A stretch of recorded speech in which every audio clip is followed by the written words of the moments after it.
Then Crockster never lends his ears to Nora, and he says that she should help her in this situation. He will reveal the secret of her promissory note to Helmer. So, from the end of the act only, we know that Nora gets money for her husband's treatment from Crockstead. Okay, so now Crockstead blackmails Nora in order to save his job in the bank. Okay, because Crockstead has committed some mistake in the bank, and Torvald is going to fire Crockstead. So after hearing the news of this this firing, this Crockston, no, he wants to safeguard his job.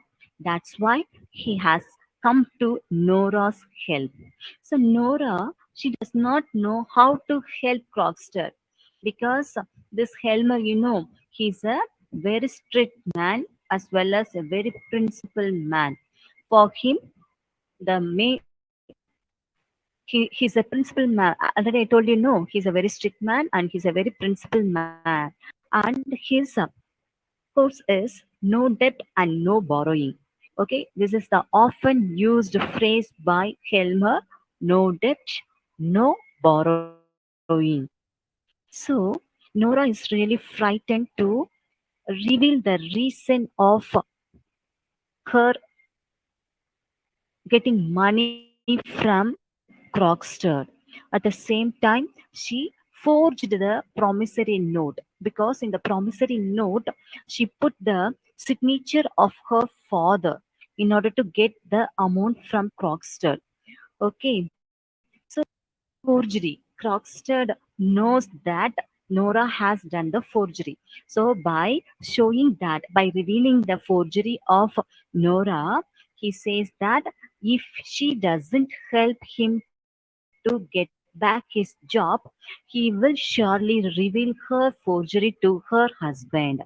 So, Nora is really frightened because she does not want this secret to be revealed to her husband because if it reveals means automatically Helmer, he's a very strict man and a very disciplined man.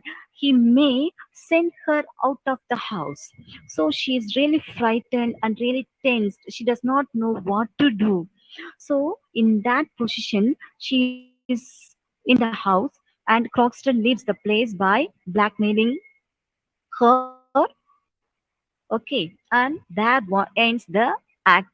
Blackmailing her, and he leaves the place. So after some time, this Helmer, no, he comes back to the house. On his way, he sees Crockster. So he comes and inquires Nora whether this person has come to the house. At first, Nora says no, but Helmer repeatedly asks Nora that he has seen Crockster on his way come to the house.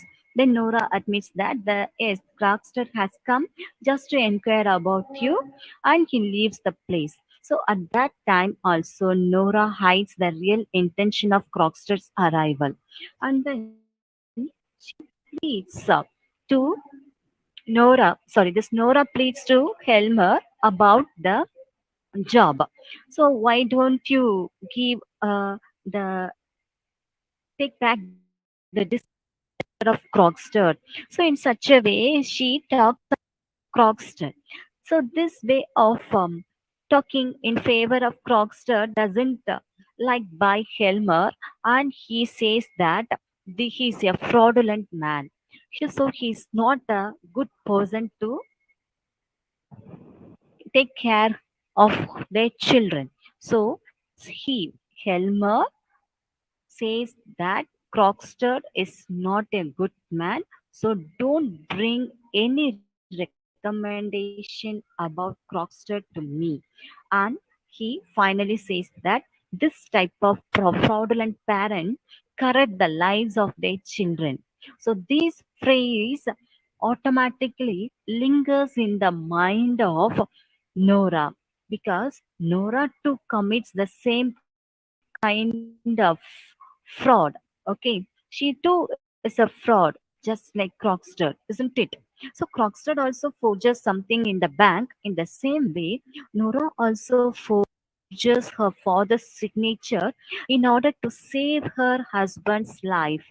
But the thing is, she does not reveal it to her husband because she does not want to hurt the ego, the manly pride of her husband. That's why she keeps it as a secret.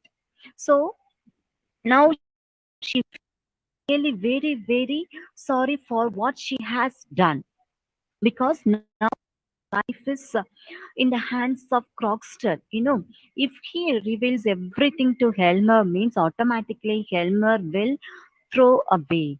So she is really very frightened. Hmm? That ends the act one. So Nora is in dilemma whether she is fit enough to rear up her children as a whether she is a perfect mother. So that question lingers in her mind. That ends Act 1. Now, I will pass on to Act 2 summary. So, in the Act 2, Nora is in a tensed mood. Then she comes out of her tension by putting her 100% of confidence on Helmer. So she thinks that Helmer, as a loving husband, can take anything on himself for her behalf. So if Crockster reveals the truth of her forgery, then Helmer will surely take care of her life. So thinks so. Thinks confidently that this person will take care. So then she is getting ready for her fancy dress. That is, they are going to have a fancy ball Christmas Day evening. So in the fancy ball, Nora is going to perform a tarantella dance. So now Nora is getting ready for the tarantella dance. For that, she has to wear a very long gown, and the maid brings the long gown, and it has some it needs some stitches to be done. So Mrs. Linde also comes at that time.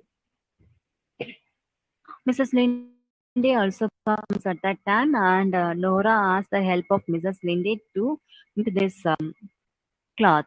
So Mrs. Linde mends that cloth. At that time, Helmer arrives, and Nora asks Mrs. Linde to get into the another room and make all the mending work. So at that time, once again, Nora pleads for Crockster. So she keeps on pleading for Crockster. This really irritates Helmer. Okay. So as an innocent,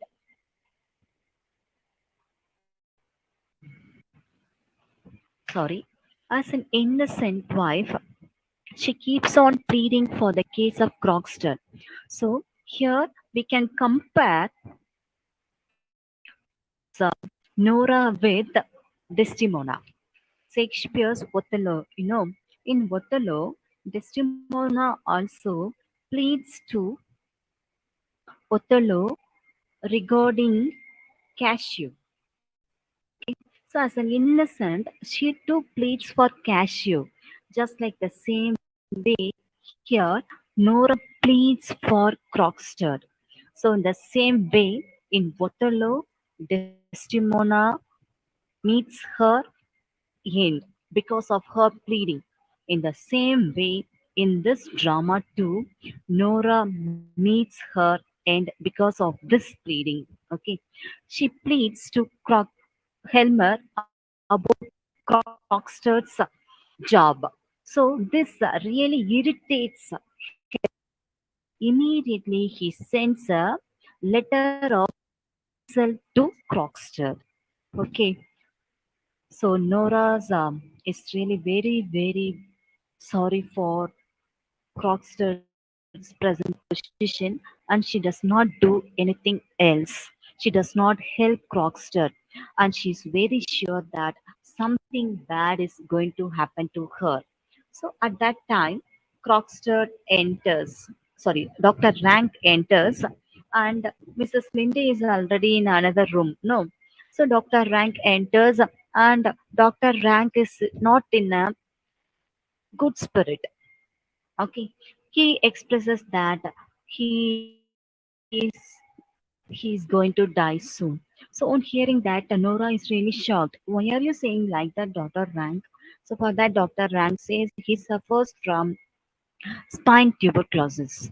So it's a very very dangerous one. So he's counting his days. So on hearing Dr. Rank, Nora is really very sorry towards Rank. And Dr. Rank says she invites Dr. Rank for the fancy dress, and Dr. Rank also expresses his acceptance for the invitation. And he says to Nora that whenever you receive a card with black cross on it, means it announces my death, immediate death. And he leaves the place. On hearing that, Nora's spirit really falls down. Anyway, she is going to get ready for the fancy no. So she goes to Mrs. Linde, and both of them are talking about their some trivial things. And afterwards, Mrs. Linde asks, "Whom did you get the money?" For that, Nora at that time also doesn't reveal the source of her money. Okay, so this Linda thinks that maybe she gets the money from Dr. Rank or somebody else. For that, Nora says, "No, no, no, I did not receive money from Dr. Rank." In such a way, they are all talking. So at that time, once again, Crockstead enters because he gets a dismissal letter. No, he gets a dismissal letter by Helmer. So Crockstead enters with a letter and he once again blackmails Nora that if she has not helped him to get back the job means immediately he will reveal her secret to her husband in such a way that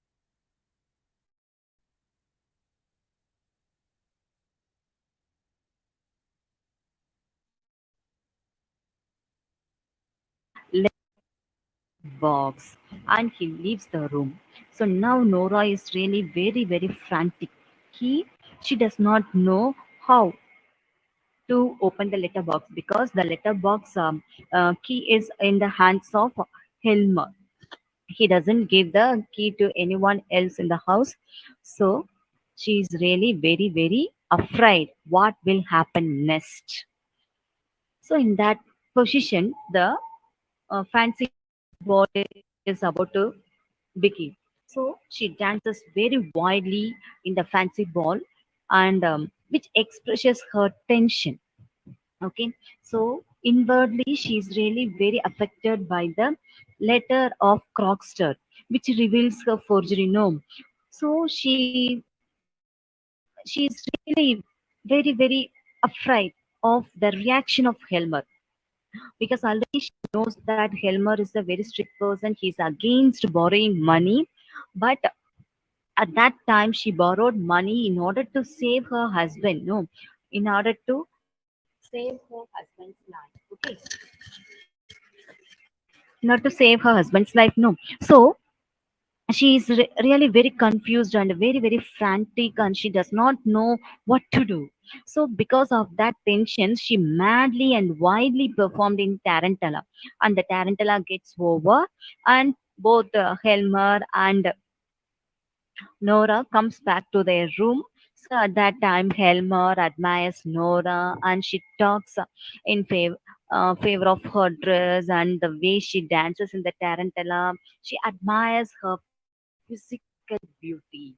Okay, so he approaches her and he wants to make love to Nora, but Nora is not in a condition to accept all the uh, romantic expressions of her husband because her life is in the letter box, isn't it?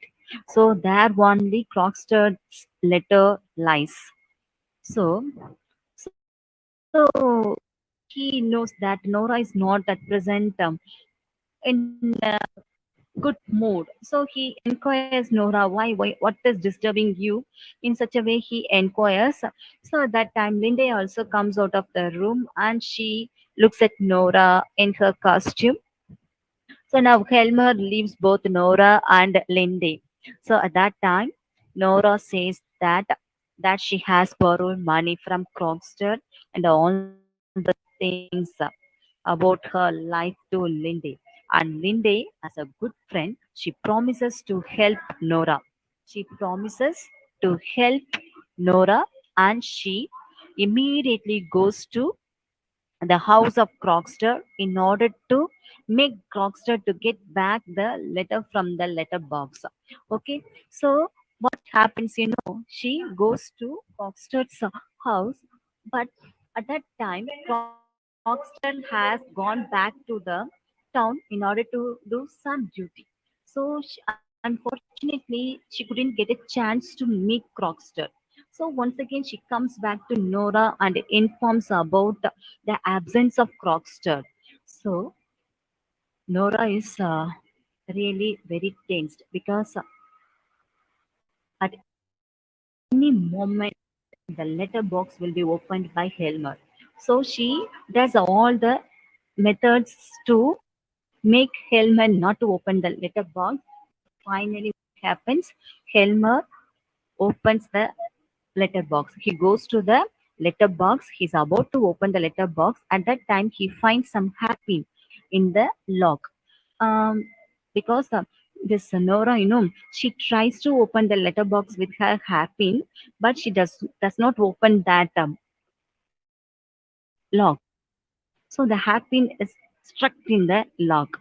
So Helmer asks why there is a pin in the lock. So at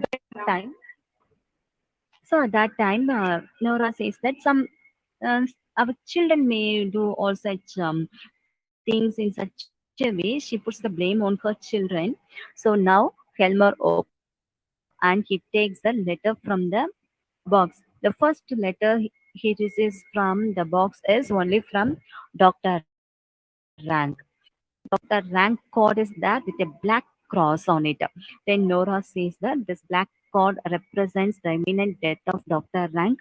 So after this, the mood of both the husband and wife gets spoiled, and they took some more time and they are discussing about Dr. Rank and his regular visit to their house, and they talk something about Dr. Rank. And after some time, Tower Helmer says that as a loving husband, I will take care everything in this house. I will take care of you just like your father. I will always protect you. In such a way, he expresses his love towards Nora. No, so now Nora is really very confident, and she gets strengthened by the words of Tower Helmer, and she allows Tower Helmer to read the letter of Crockster. There ends the Act 2. Now this Act 3, no. So in the Act 3, Nora feels that Helmer readily takes the responsibility of her forgery on himself and he will really save her from all the problems in her life. So she is waiting anxiously at the hall. At that time, she has the thought of suicide too, but okay, she has overcome all such things and she is ready to leave the house. So all the things are flowing in her mind, and at that time, Helmer comes out of his study room after reading the letter of Crockster, and she comes out of the study room and he harshly berates Nora. Till that time, he often calls Nora as my little squirrel, my little skylark, my little spendthrift, my darling wife, my little darling. So he often uses these phrases to address Nora, but this time he calls Nora as a hypocrite, a liar, a worthless person, a person who does not have any religious or moral principle. So, in such a way, he blames Nora because he reads the letter of Krogstad, which reveals her forgery, So, it brings a great dishonor to his reputation. So, he says that a person is not ready to sacrifice his honor for the love of a woman. In such a way, he argues, he dictates, he expresses his hatred towards Nora. So now Nora is freezed by the words of Helmer. She realizes that as a husband, he may he should take all the responsibility, all the blames on himself, and he will protect herself from the clutches of Krogster. But here it's totally changed.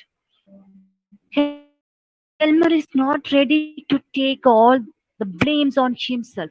Okay, so he blames Nora for everything. He's not ready to take the responsibility.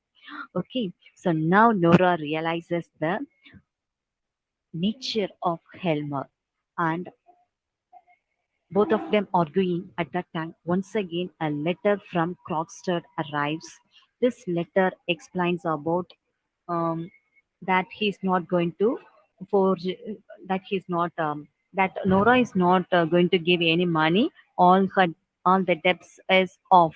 So in such a way, he says in the letter, and he has sent the promissory note along with the Nora's forgery signature, and everything he sends. So now Helmer thinks that he's in safe. Then he says that, okay, I'm ready to forgive you.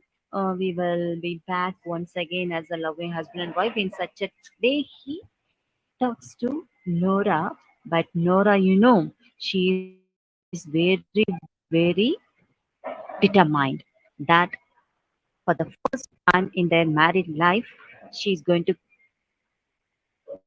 have a very serious conversation with her husband. That she says that hereafter, I don't want to be your wife and don't want to be the mother of your children. I want to educate myself because today only I realized your nature.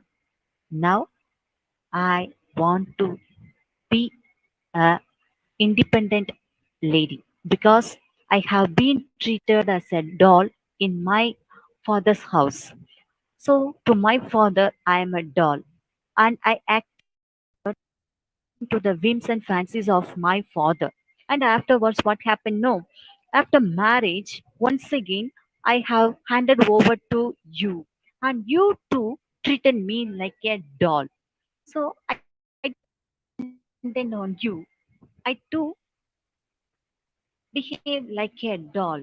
So I now I realize that I should not be like that. I should be an independent one. So for that, I should educate myself. For that, I'm leaving the house now. And she gives back the wedding ring to Helmer, and she gives a clear to Helmer that there is no connection between you and me.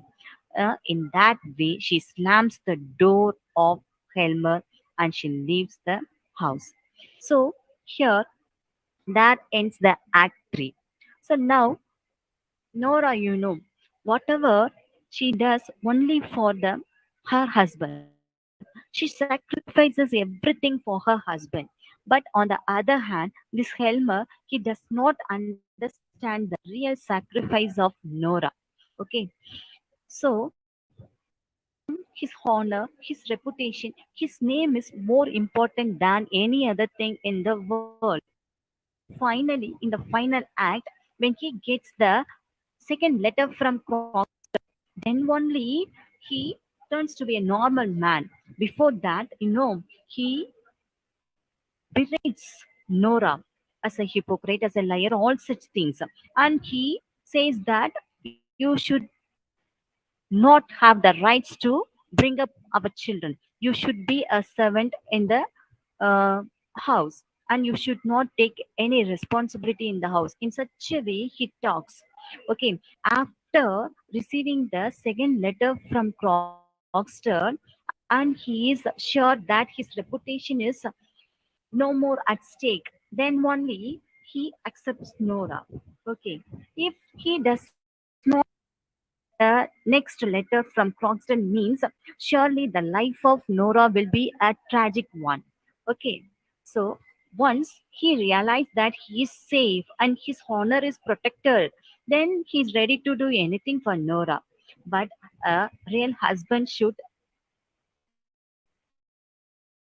take all the responsibility, isn't it? But here Helmer is not at all. But Nora, on the other hand, she sacrifices everything for her husband. So in this world, we can still see so many Noras. They are sacrificing everything for their husbands. So okay, there ends my doll's house. Okay, thank you. Thanks a lot for giving me this opportunity to be one of the participant in this world record. Thank you so much.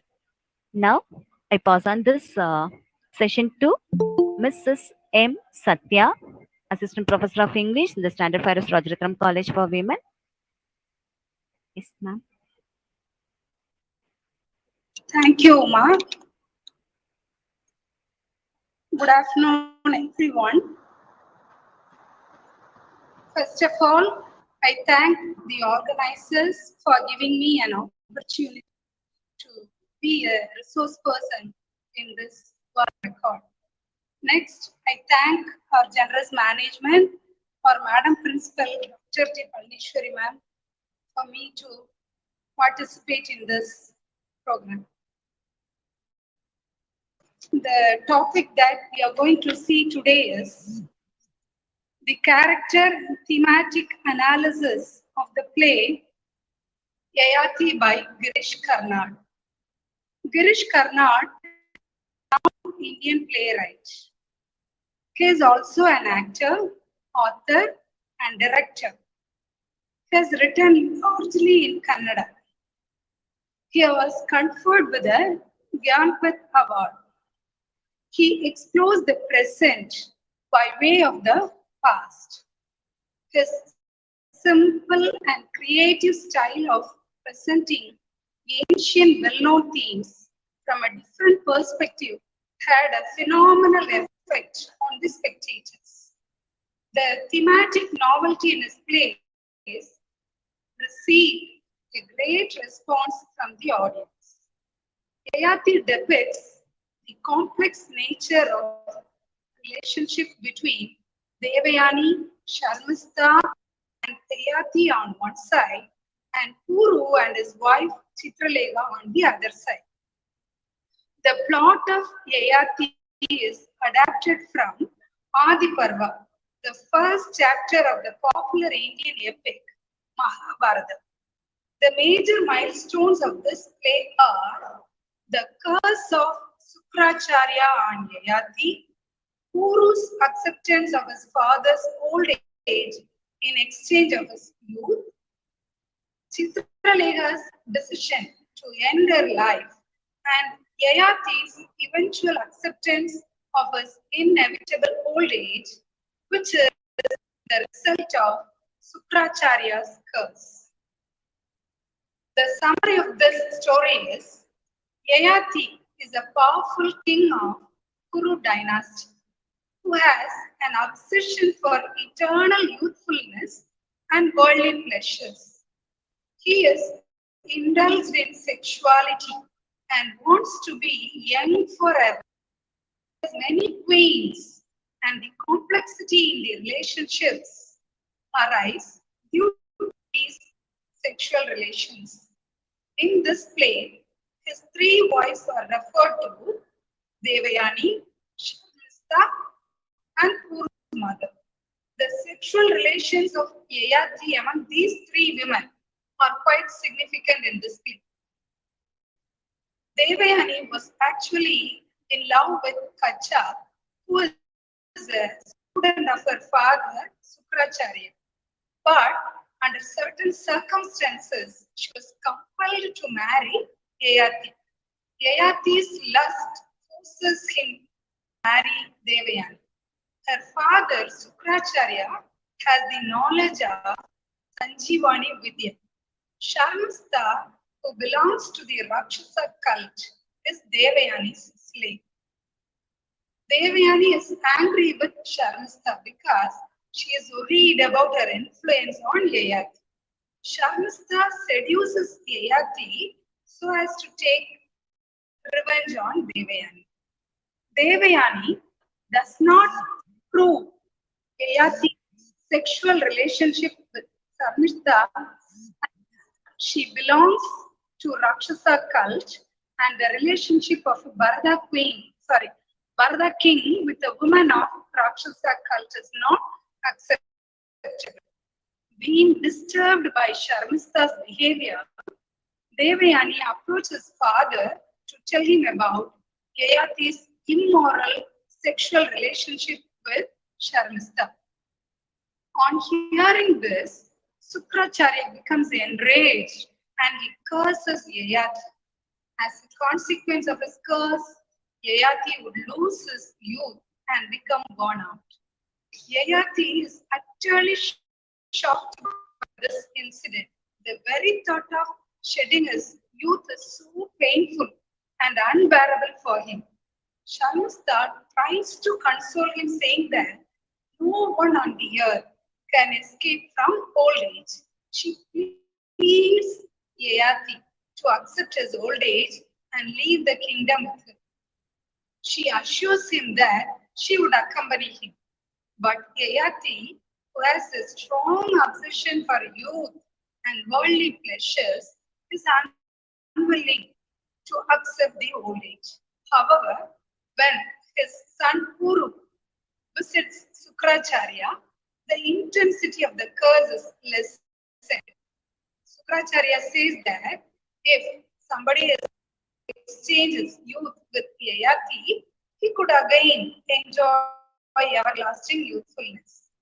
Puru, the youngest son of Yayati, is willing to accept Yayati's old age. But this Puru has just married Chitralega, who is greatly shocked to see her husband becoming prematurely aged. Yayati tries to convince Chitralega, saying that she, being an educated woman trained in warfare, must display great deal of self-control. She must display qualities of boldness befitting Anga princess and Bharata queen.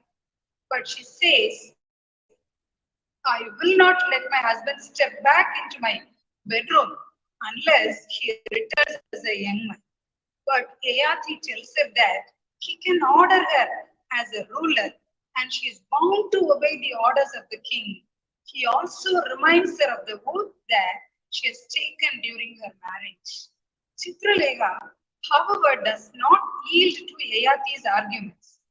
Her logic is that since that is associated with it, she has married Puru for his youth and his potential to plant the seed of Bharata's family in her womb. As Puru has now lost it, the responsibility ultimately goes to Yayati.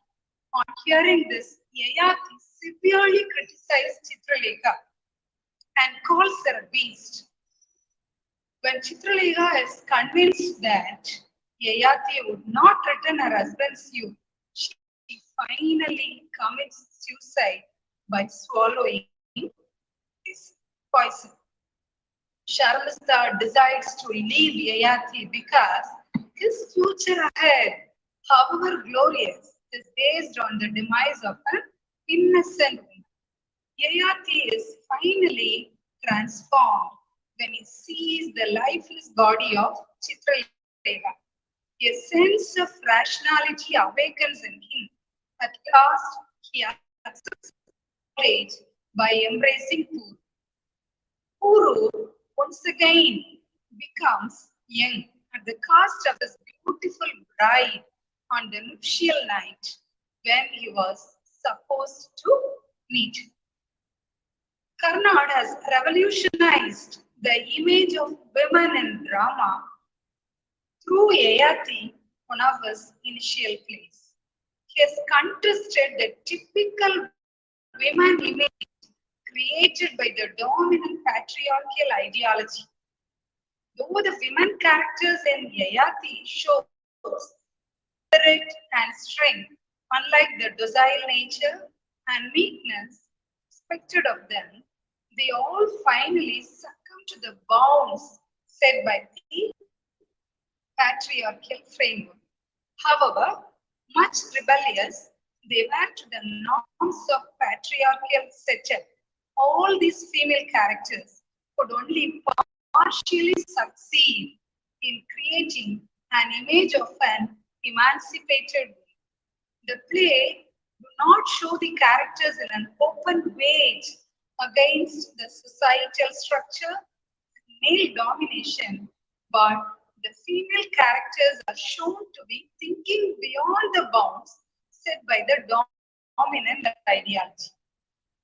The courage to break away from thinking along the lines of dominant misogynic ideology is a great step towards women's emancipation.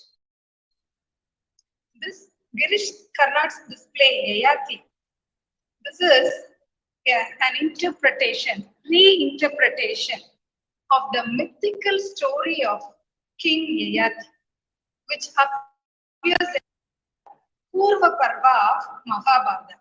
Though titled Yayati after the male protagonist, Karnad's play revolves around the four prominent female characters, namely Devayani, Sharmasta, Chitralekha, and Swarnalata. Karnad has placed the ancient story in a new light, which ensures that the heroic deeds of men do not underscore the equally valiant acts of women. The endeavor to incorporate four female characters who actively take part in the play's progress was in itself path-breaking. The multiplication of female protagonists and character on stage can be seen as an attempt to articulate a range of women's experiences and viewpoints that were not represented adequately.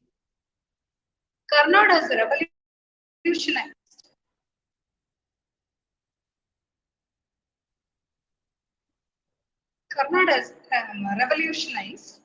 the women characters in his plays. Theatre has not for long been an accommodating space for women.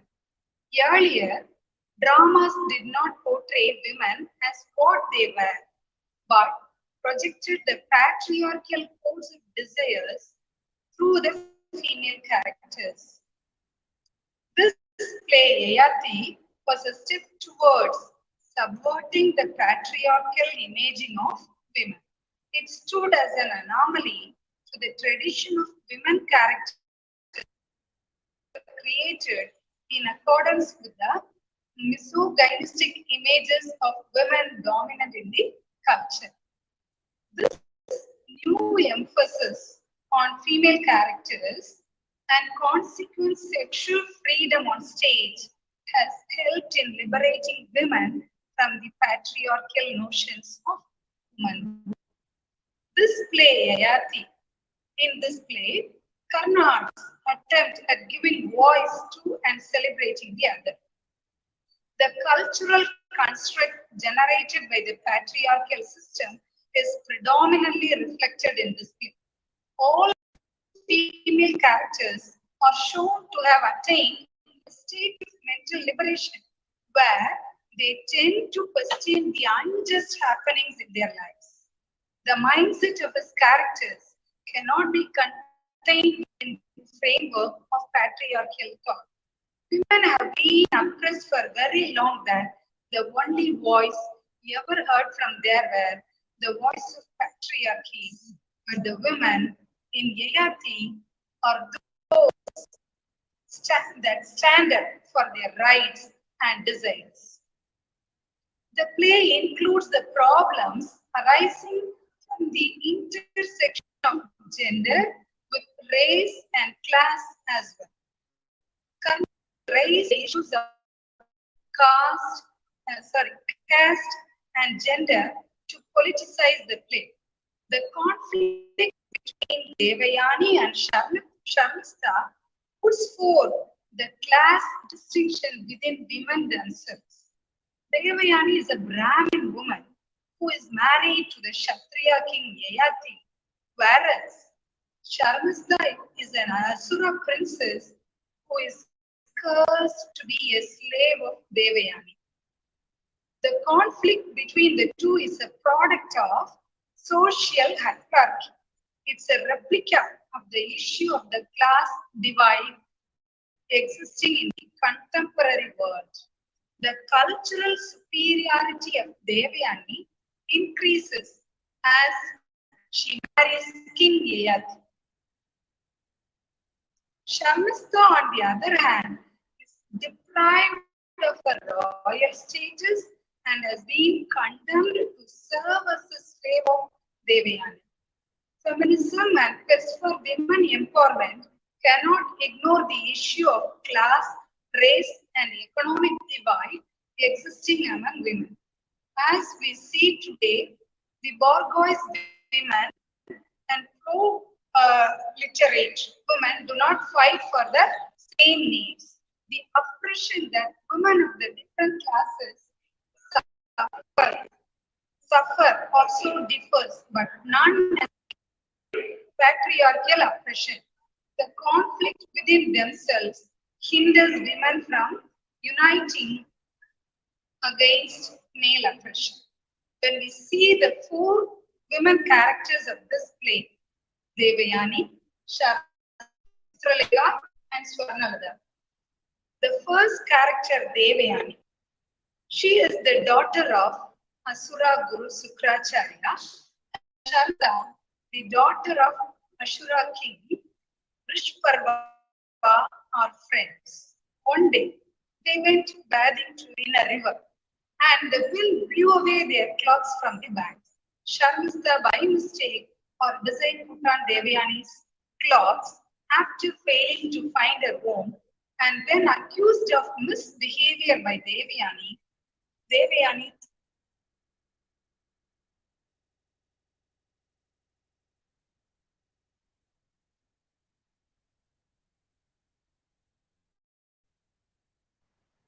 remembering Kacha's curse and being an opportunities, she claimed that since Yayati the king had offered her his right hand, they were now wed.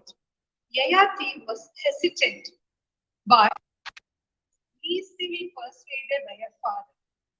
Devayani told her dad about the mistreatment by Sharmista and demanded revenge. Sukracharya threatened Rishparva that he would resign his post and deprive the Asuras of the benefits of his resurrection signs unless Sharmista was made a maid servant of Devayani. Here we can see Devayani. She has no identity of her own. She is the wife of Yayati and the daughter of Sukracharya. Her identity is so dependent on her husband and father that she is known for the roles she plays in their lives and not for what she essentially is. The problem of existing in the shadow of men is not an isolated issue of Devayani. Women had no identity of their own apart from the male figures of the family. A woman's talent and strength had to remain within the walls of her home. And the world outside, she's nothing if not for her husband and father. She is conditioned to believe that her life has no value of its own, and it is her duty to sacrifice her desires and dreams for the happiness of the family. This is what happens in our society too. Women are not supposed to express their own desires. They are not supposed to express their wishes. They had to be, they had to obey their fathers before their marriage, and after their marriage, they are supposed to obey their husbands. In the same way, Devayani, she was also supposed to be obey her father as well as her husband. The ancient Hindu concepts of Pativrata and Sati are all in support of the idea that a woman's identity and life revolves entirely around her husbands. Devayani shows the traits of an independent, rational woman when she shows the courage to walk away from her husband after he is caught guilty of infidelity. This is neither an accepted nor an expected act from a married woman in accordance with the patriarchal ideology as well as the Hindu tradition. Fidelity is imposed on women so that they claim to the domination of men. Men, on the other hand, could afford to be with as many women as they choose, and their interpretation of life is considered to be a crime. The whole concept of fidelity is built to deny sexual freedom to women and tether them to the domination of men. There is always a double standard which makes the same act unforgivable for a female and negligible for a male. Though Devayani puts up a fight against the unjust act of her husband, one could see her succumbing to the patriarchal dominion when she agrees to forgive her husband if he would send Sharmista, the woman he was found cheating with. Her decision to leave her husband was unfair, was definitely an act of strength. But the flaw one could not be blind towards is that she is merely making a choice between her husband's and her father's dominance. She leaves her husband to run towards her father, which becomes only a reassurance of the patriarchal argument that a woman has to be provided for and taken care of always. One could always resort to the excuse of blaming the condition of the society to justify her act, but it cannot be considered as a gesture of emancipation. The next character, Sharmista, she is the daughter of the great Daitya king Rishparva. She was also a friend of Devayani. She was given as dowry Yayati of the Luna dynasty when he married Devayani, the daughter of the Guru Sukrachari, who is the Guru of Asuras, to which race Sharmista belongs to. But then Yayati fell in love with Sharmista because of her beautiful character. Sharmista's character falls in line with the femme fatale stereotype of women constructed by the patriarchal society. This stereotype represents the alluring and yet disturbing embodiments of female sexual power over men. This image can be traced back to the Helen of Troy. The typical female fetal image represents cold, arrogant, inaccessible, yet irresistible, defiant of social convention, mysterious, enigmatic, and exotic women. She is charming, yet cruel. She is a woman who exiles man's desires without satisfying it. The image of Sharmista can be well befitted into this stereotype that veils are charmed to seduce Yayati. Karna gives a deeper insight into the character of Sharmista. She is known to be a woman of valor. She is shown to be a rebel who chooses not to be subjugated by anybody. She is a woman who does not lament over her condition but takes charge of it and lives with her head held high. Her conversation with Yayati in the play depicts this clearly. You see yourself as awesome and powerful, a figure towering over your vast possessions, demigod, if not God Himself. You are busy visualizing the grand design of life. You have no sense of the traps and snares waiting in the grass. You have no sense of how illogical suffering can be, and therefore how terrible. You don't know what a disaster you could be. For this, Yayati replied, "No one has dared to say that to me." So we can see Sharmista is such a bold woman who can raise question even to the ruler Yayati. The conversation perspicuously explained the rebellious nature of Shamista, who is bold enough to raise her voice against the king. She falls an easy prey to the sexual gratification of Yayati. Later in the play, when Yayati accuses her as the cause of the curse that has befallen on him, she stands silently accepting his insulting accusation.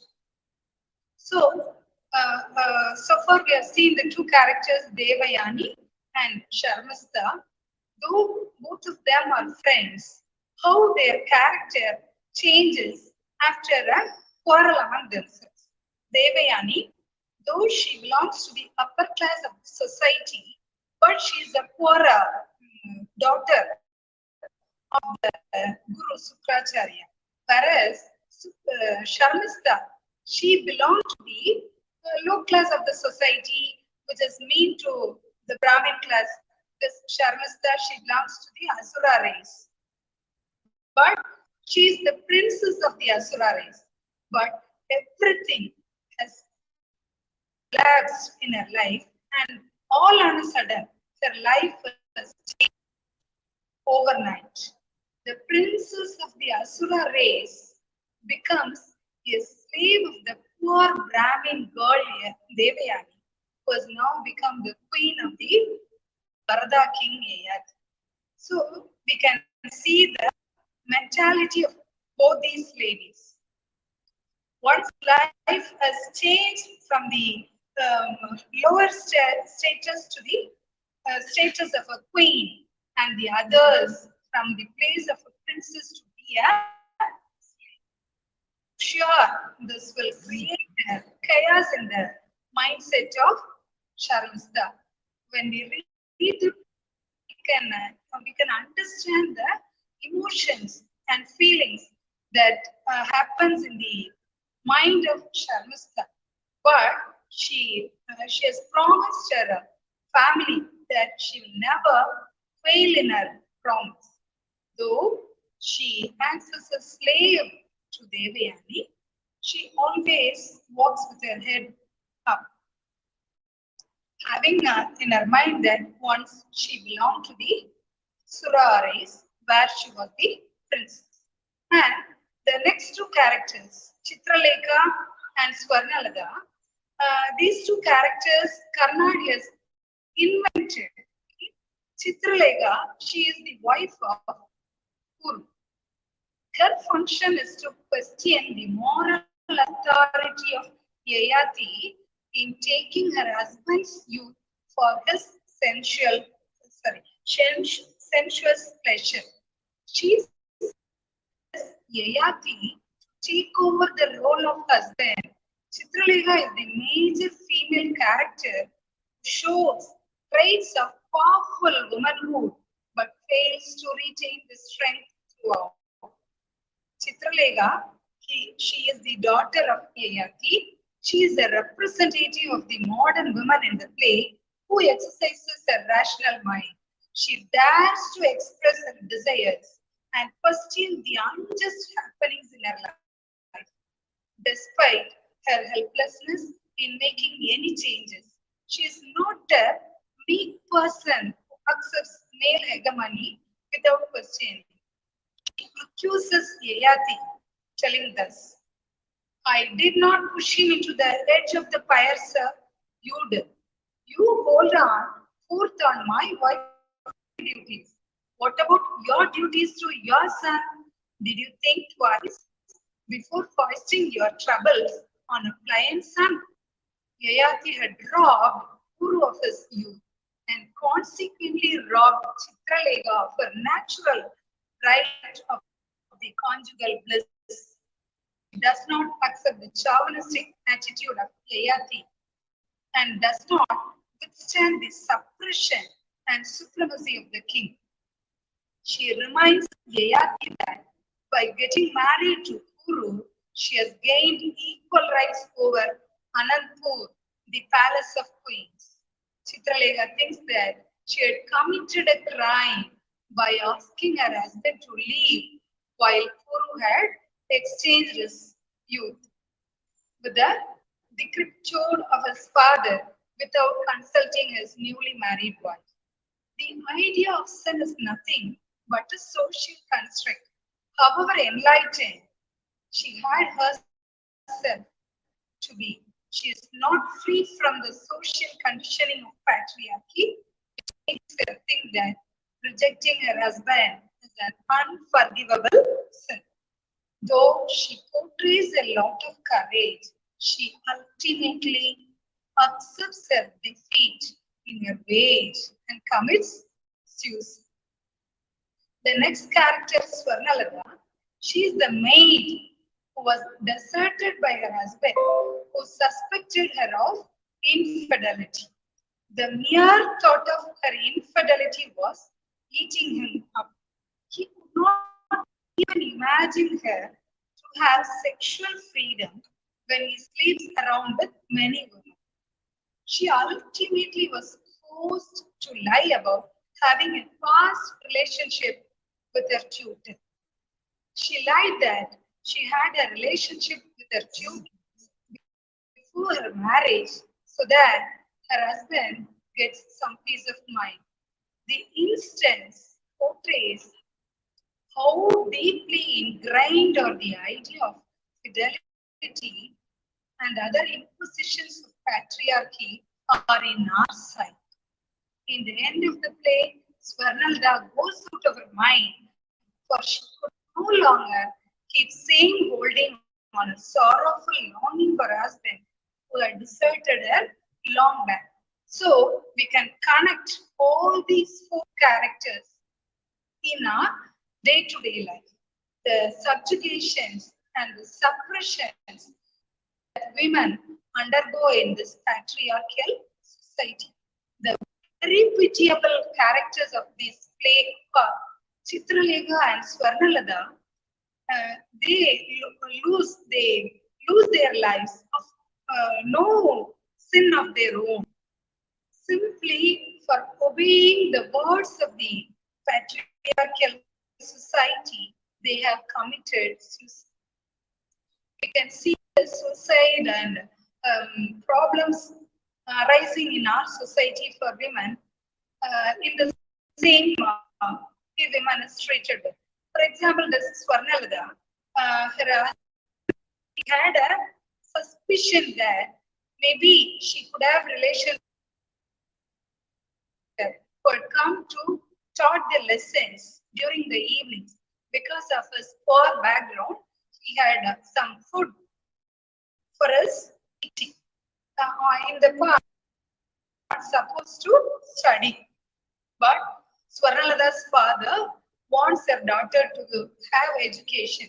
And so he hired a teacher was a poor Brahmin, and Swarnalada's father offered a meal for one time, which was a great help for the poor teacher.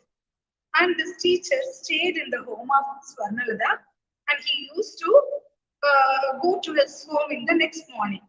So once Swarnalada's husband came to know about this story, he was deeply disturbed in his mind. He had a whether this Swarnalada is pure, if she had any relationship with her tutor.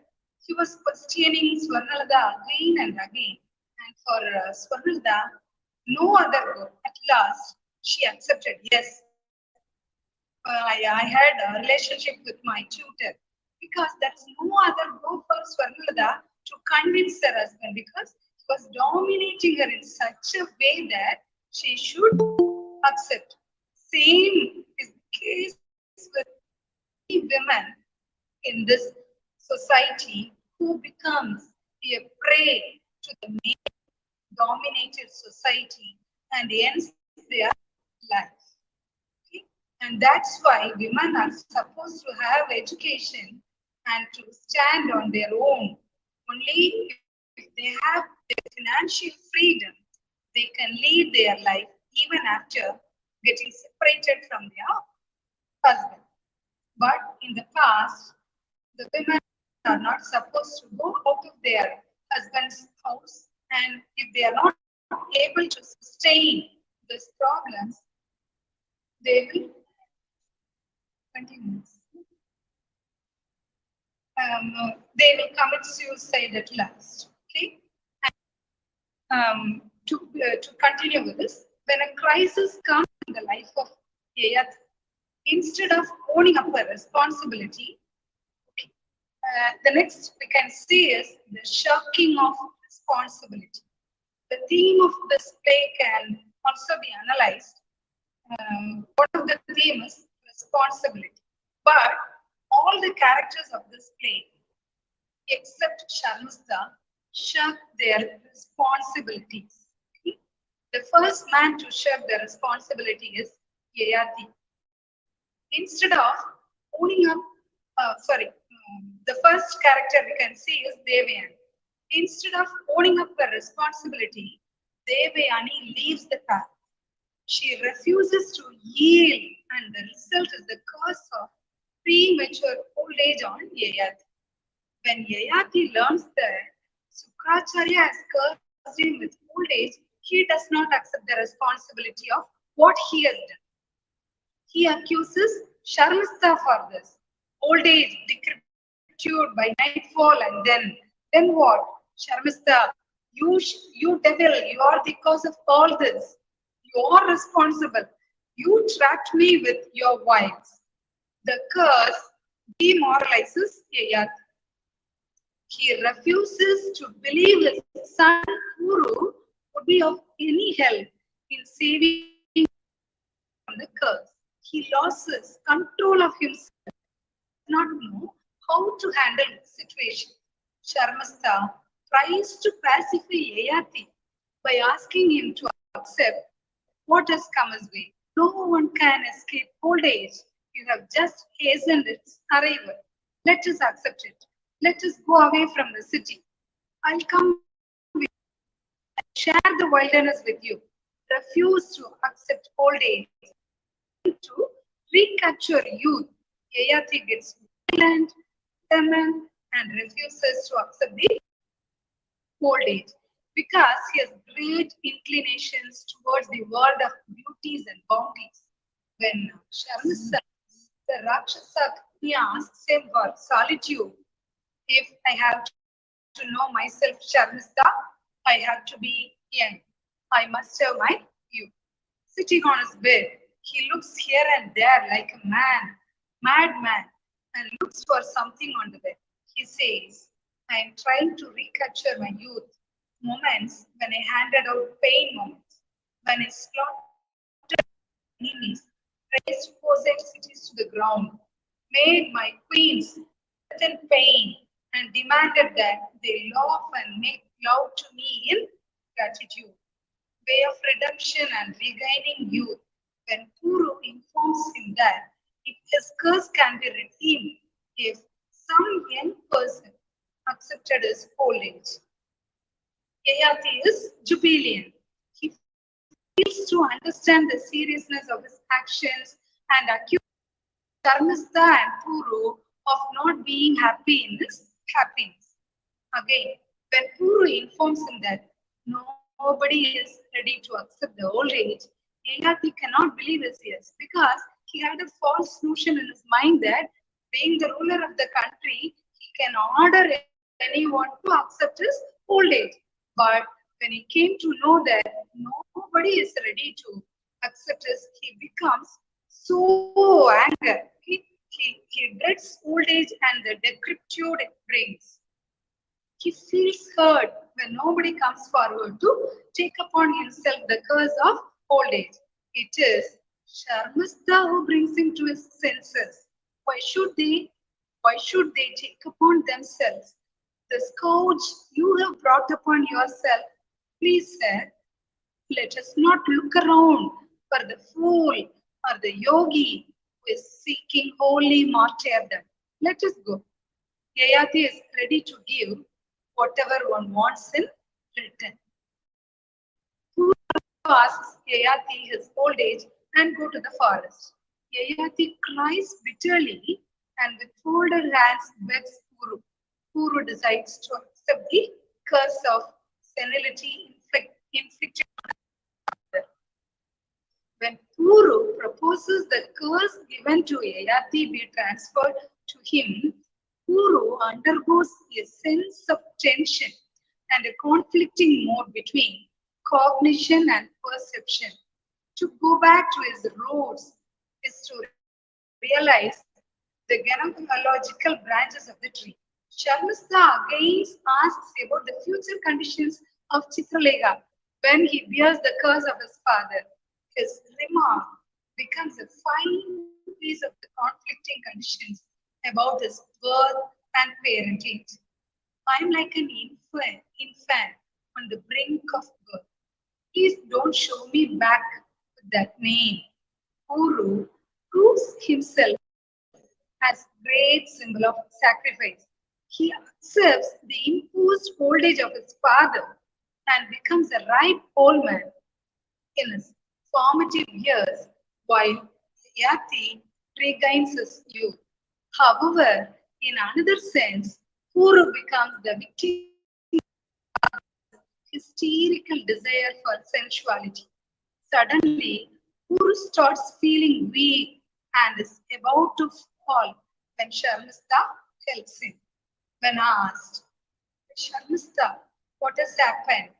Puru replies, the cursed mother, the sperms of imminent birth. As stated earlier, Karnat's Puru does not offer his youth to Yati to express his love for his father, but to escape from the royal responsibilities for which he considers himself worthy. All the time, a mysterious consciousness fills him with the feeling of inferiority that he is a misfit among the Bharata dynasty. It becomes obvious that Puru wants to escape from the responsibilities of the state as he is the crown prince now. Sacrificing his youth for his father appears as an easy and honorable excuse for him. Yayati is aware of this trait of Puru's being. Yayati tells Chitralega about it. Puru lacks the experience to tackle these problems. Actually, more than experience, he lacks the will, the desire.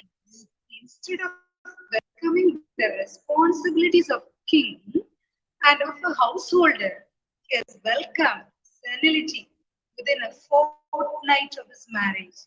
Yayati succeeds in transferring his old age and sins to Puru, but in the process, he experiences shattering disillusionment and loss of faith. that he puts forward is that his people need him as a king, and therefore he is doing it. But to his own self, it's clear that it's not true. Yayati wants Chitralega, the newly married wife of Kuru, to understand what a great sacrifice Kuru has made for the sake of his kingdom, and tells her that she should support her husband in his crisis. He tries to justify his own act and to convince her that he accepted Kuru's support to settle the issues threatening the state. Chitralega, the final recognition of the horror of the situation comes to Yayati through Chitralega, Kuru's young wife, who finds reality too much to bear and kills herself. She poisons herself in order to be relieved from the miserable condition which she has been living. When Swapnila gives Chitralega the news that his father's fate, she absolutely and takes the situation by consoling her sick person. Chitralega adds that as a curse at the right time, she would curse the husband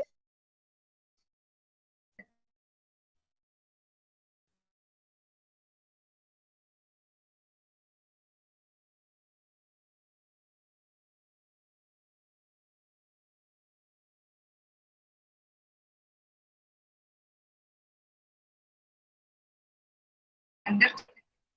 She gladly extends her support, enforcing responsibilities and duties of a wife.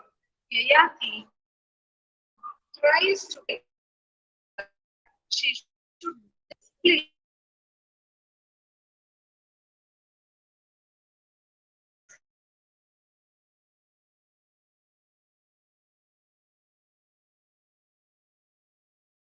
gratitude, and we read in golden words in the annals of history.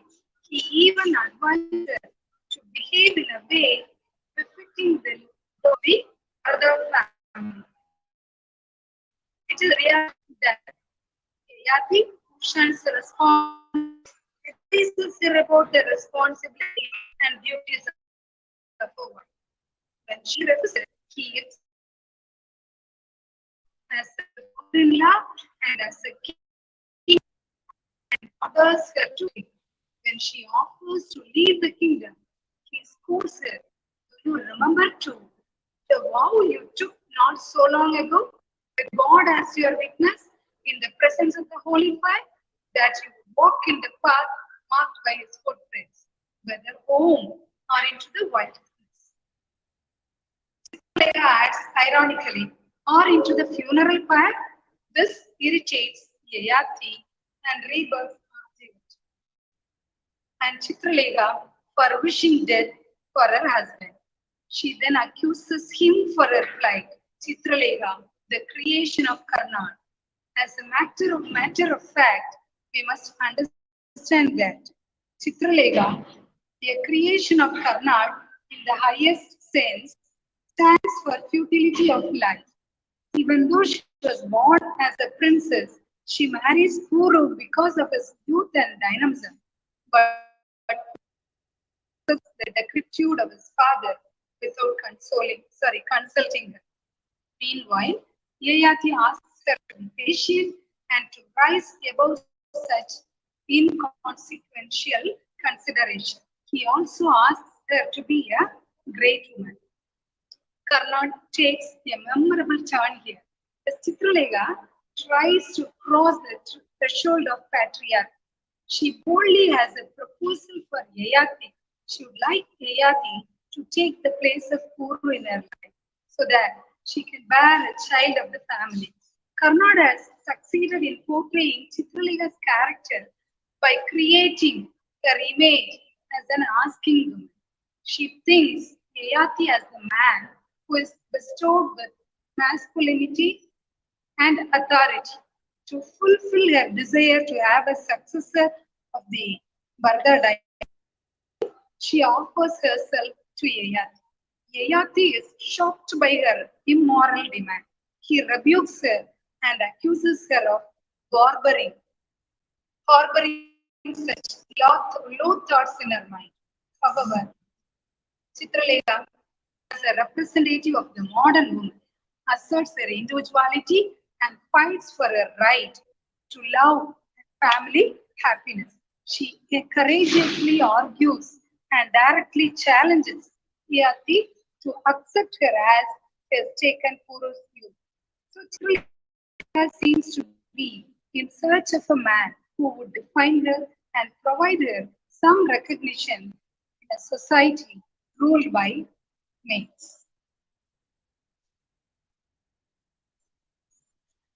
So, we have seen three characters Devayani, Chitralega, and Yayati have shirked their responsibility.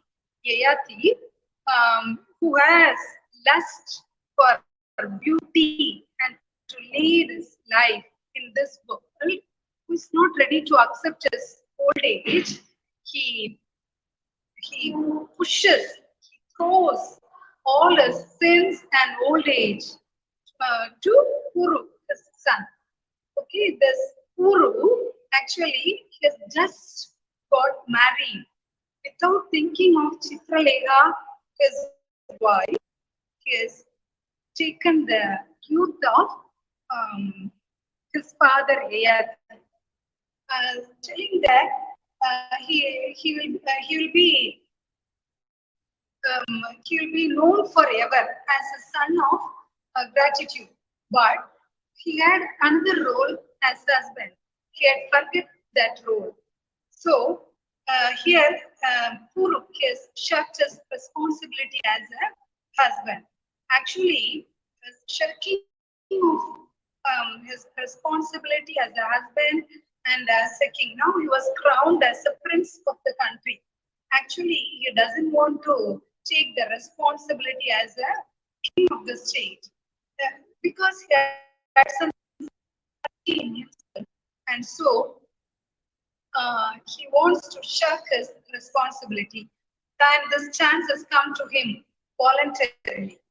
Okay, and this man, Hayati, he is telling that he wants to be the king, and the people wants him to be the king, and he wants to rule his country as a king.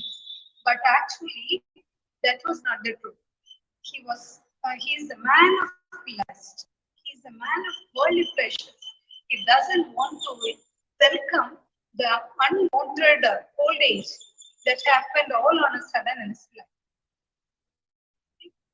So, Chitralega, who is a woman who had all her dreams and desires to live as a queen in the Bharata dynasty, was denied all her dreams and she was compelled to be a responsible wife to her husband and also as a queen of the country.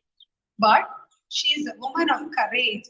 She boldly argues with her father-in-law Yayati and the ruler of the country. But though she has acted courageously, as usual, the women used to do, she was not able to withstand her courage, and at last she has committed suicide. So, all the characters they have shared their responsibility because of the inability to leave their positions, and they have ended their lives with various reasons. So, this Jayati, it can be a celebration and a portrayal of parallels. It brings together issues of gender, class, and caste in one stage.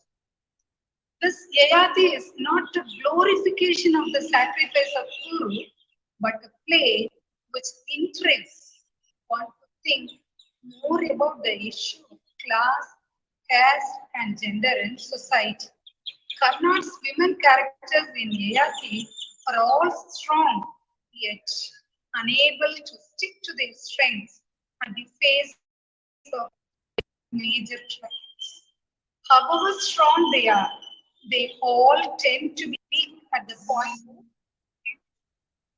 God has painted only a partial image of an emancipated womanhood through his characters in Yayati.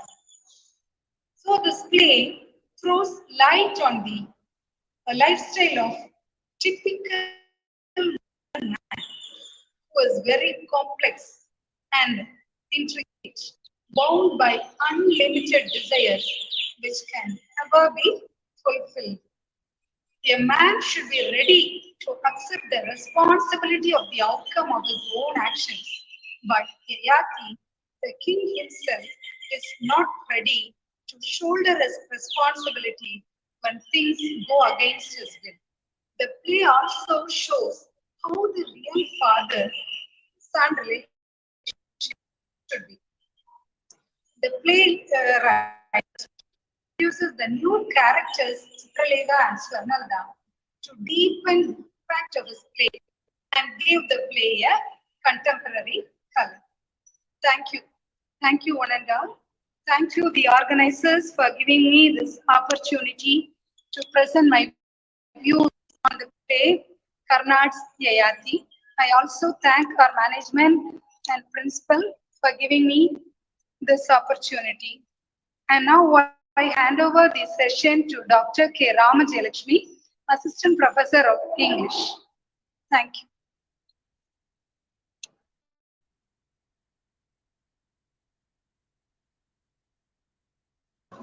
Good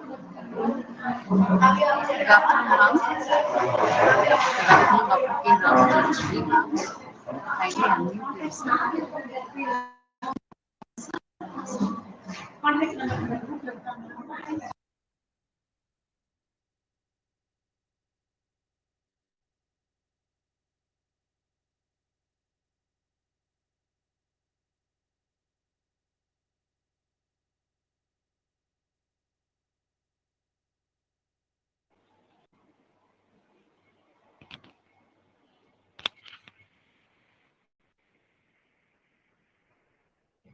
Good afternoon.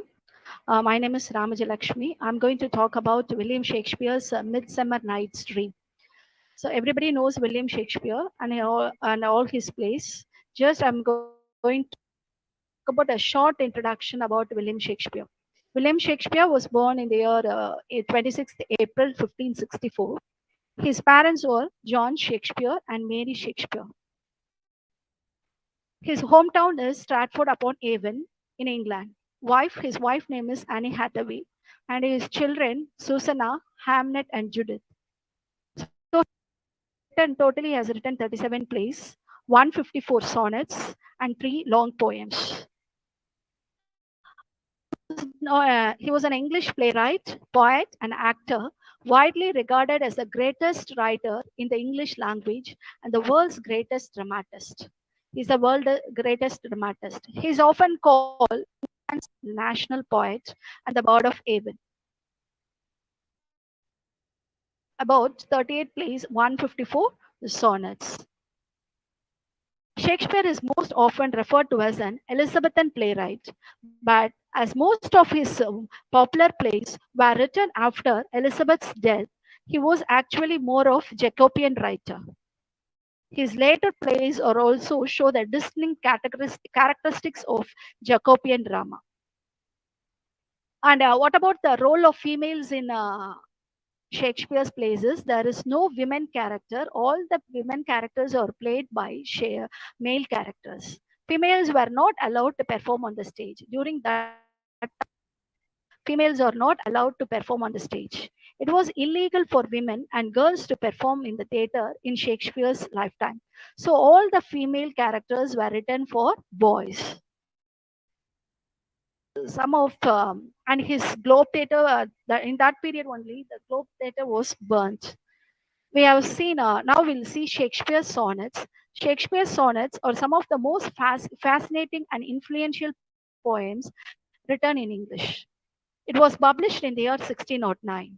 Sonnets done to commemorate the poet's beloved for all eternity. Shakespeare's poem will continue to keep his lover alive. The sonnets love look to their own future, imagining the readers who will come to them hundreds of years after Shakespeare's death. Is short about Shakespeare's work, and his works has been divided into comedy, history, tragedy, and some poetry. Comedy plays important comedy plays or as you like it, the comedy of errors, love's labor's lost, measure for measure, midsummer night's dream. And the historical plays, some of the historical plays are Henry the Fourth, Henry the Fourth Part 1 and Part 2. Tragedy plays, the Shakespeare has a tragedy plays, Antony and Cleopatra, Hamlet, Julius Caesar, King Lear, and Macbeth. Poetry, A Lover's Complaint, The Rape of Lucrece, Venus and Adonis, The Funeral Elegy. These are all some of the poems written by Shakespeare. Now we'll see. Now we'll see what is tragedy. According to Shakespeare, what is tragedy? Because he gives importance to tragedy and the four important plays: Hamlet, Othello, King Lear, and Macbeth. This is a masterpiece of tragedy, masterpiece tragedies of William Shakespeare. So the word tragedy was derived from the Greek word tragedio, which means the song of goat. In Greek, the meaning tragedy is the song of goat. It is called the song of goat because in ancient Greece, the theater performers used to wear goat skin costumes to present satires. So only the term arises, the song of goat. So what is the nine elements? According to Shakespeare, there are nine elements of tragedy. Just a tragic hero. What are the elements? That hero, good against evil, hamartia, tragic ways, conflict, the supernatural, catharsis, lack of poetic justice. These are all the nine elements in William Shakespeare's tragedy plays. Just we are not going to see all the tragedy plays. We are going to see the four tragedy plays, the main hint of the tragedy plays. Othello. So, what is this in the Othello is the play is set in the motion when Othello, a heroic black general in the service of Venice. So, this Othello plays in Venice, and he is a heroic, he's a black man, appoints Cassio as his chief lieutenant. So, see all the characters, all the tragedy characters, it ends with the tragedy, and all the heroes will die at the end. Jealous of Othello's success and envious of Cassio, Iago plots Othello's downfall by falsely implicating Othello's wife Desdemona. So here we can see in Othello there is a how mistook that Othello mistook Desdemona and how it ends in tragedy. And Hamlet is also the same thing. It is also ends in the tragedy. The ghost of he's a king, the king of Denmark. So what happens is he died. He becomes a ghost, and he talks to his son that he wants to kill his own uncle, Hamlet's uncle, because he is the responsible for his death. Hamlet feigns madness and contemplates life and death and seeks revenge. Hamlet takes revenge. Why he takes revenge is because his father was killed by his own brother. Next, the same thing, Macbeth. Macbeth he was tempted by three witches. He was tempted by three witches, and also what happens is he was a king of. He wants to become a king of Scotland. So he wants to become a king of Scotland. What happens is he killed the king of Scotland, Duncan. His name is Duncan. He was killed by Macbeth. At the end, also he becomes he got war between Scotland to overthrow Macbeth, resulting in more death. So the same thing happens in King Lear also.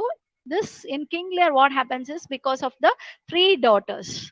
Three daughters, he died his kingdom. Daughters who flatters. Here it starts with flattery.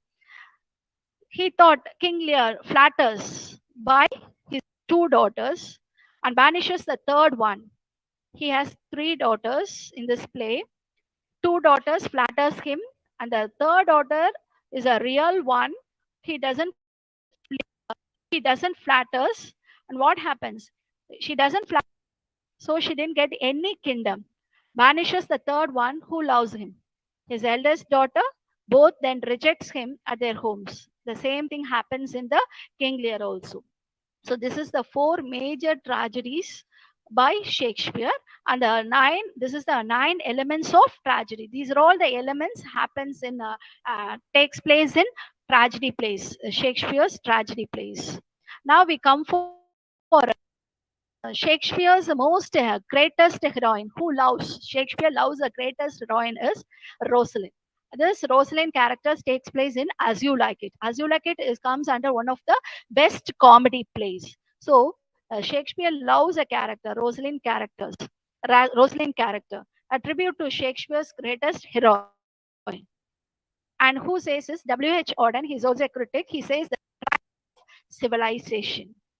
And now we come for Shakespeare's comedies. So far, we have seen Shakespeare tragedies. The next we are going to see is Shakespeare's comedies. Shakespeare's comedies are generally characterized as a full of fun, irony, and dazzling wordplay.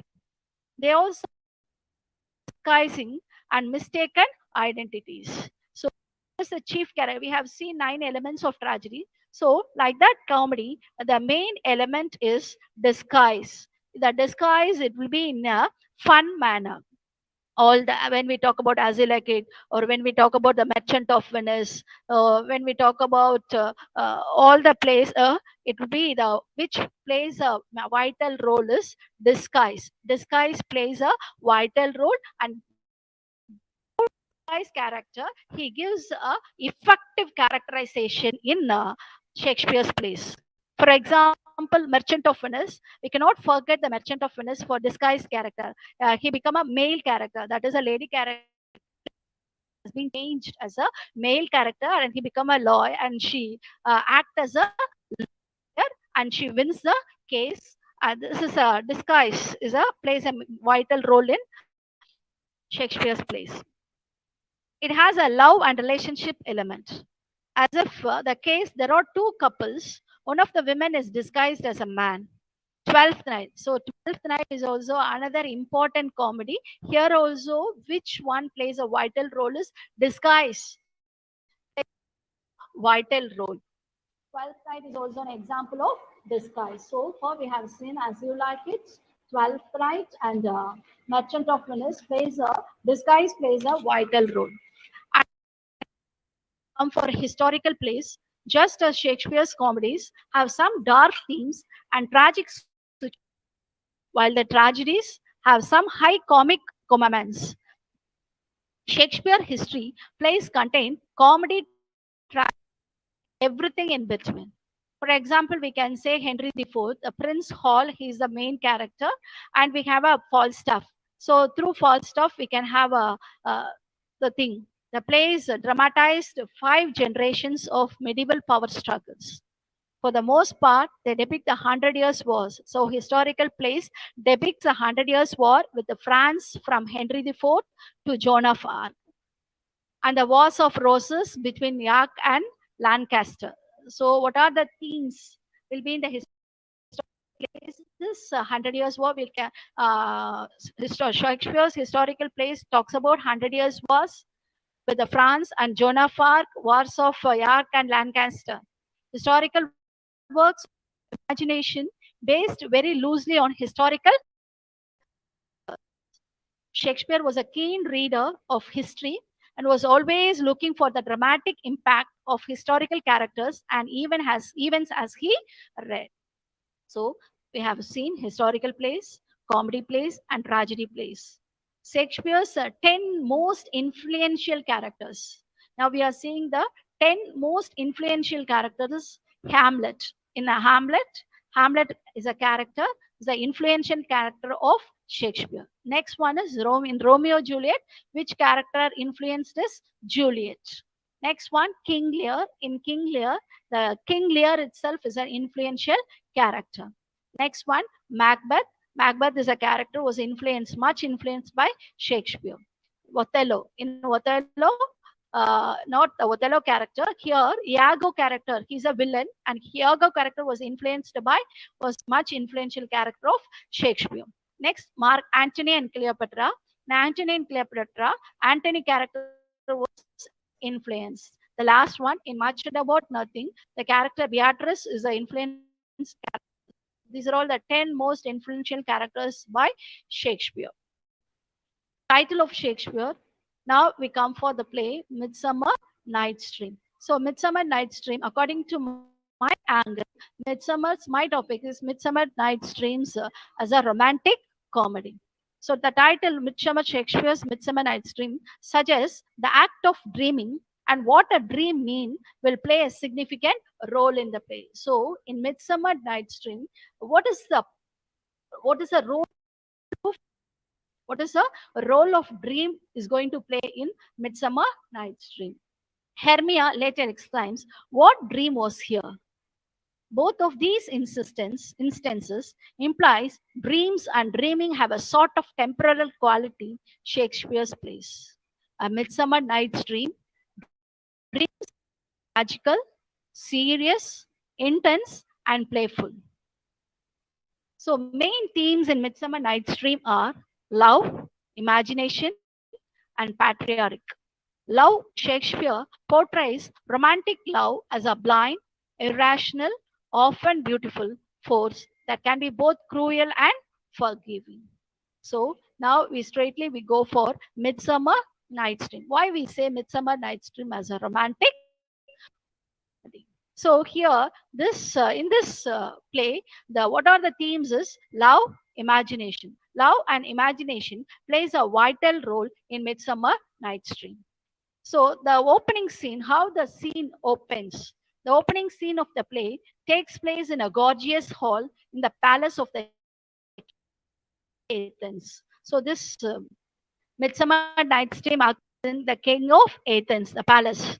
Theseus. Theseus is a important character, and he is the king of Athens. As in the case of all other Shakespeare's dramas, this scene introduces the most important characters of the play and the central theme of the play. So here we have a triangle love.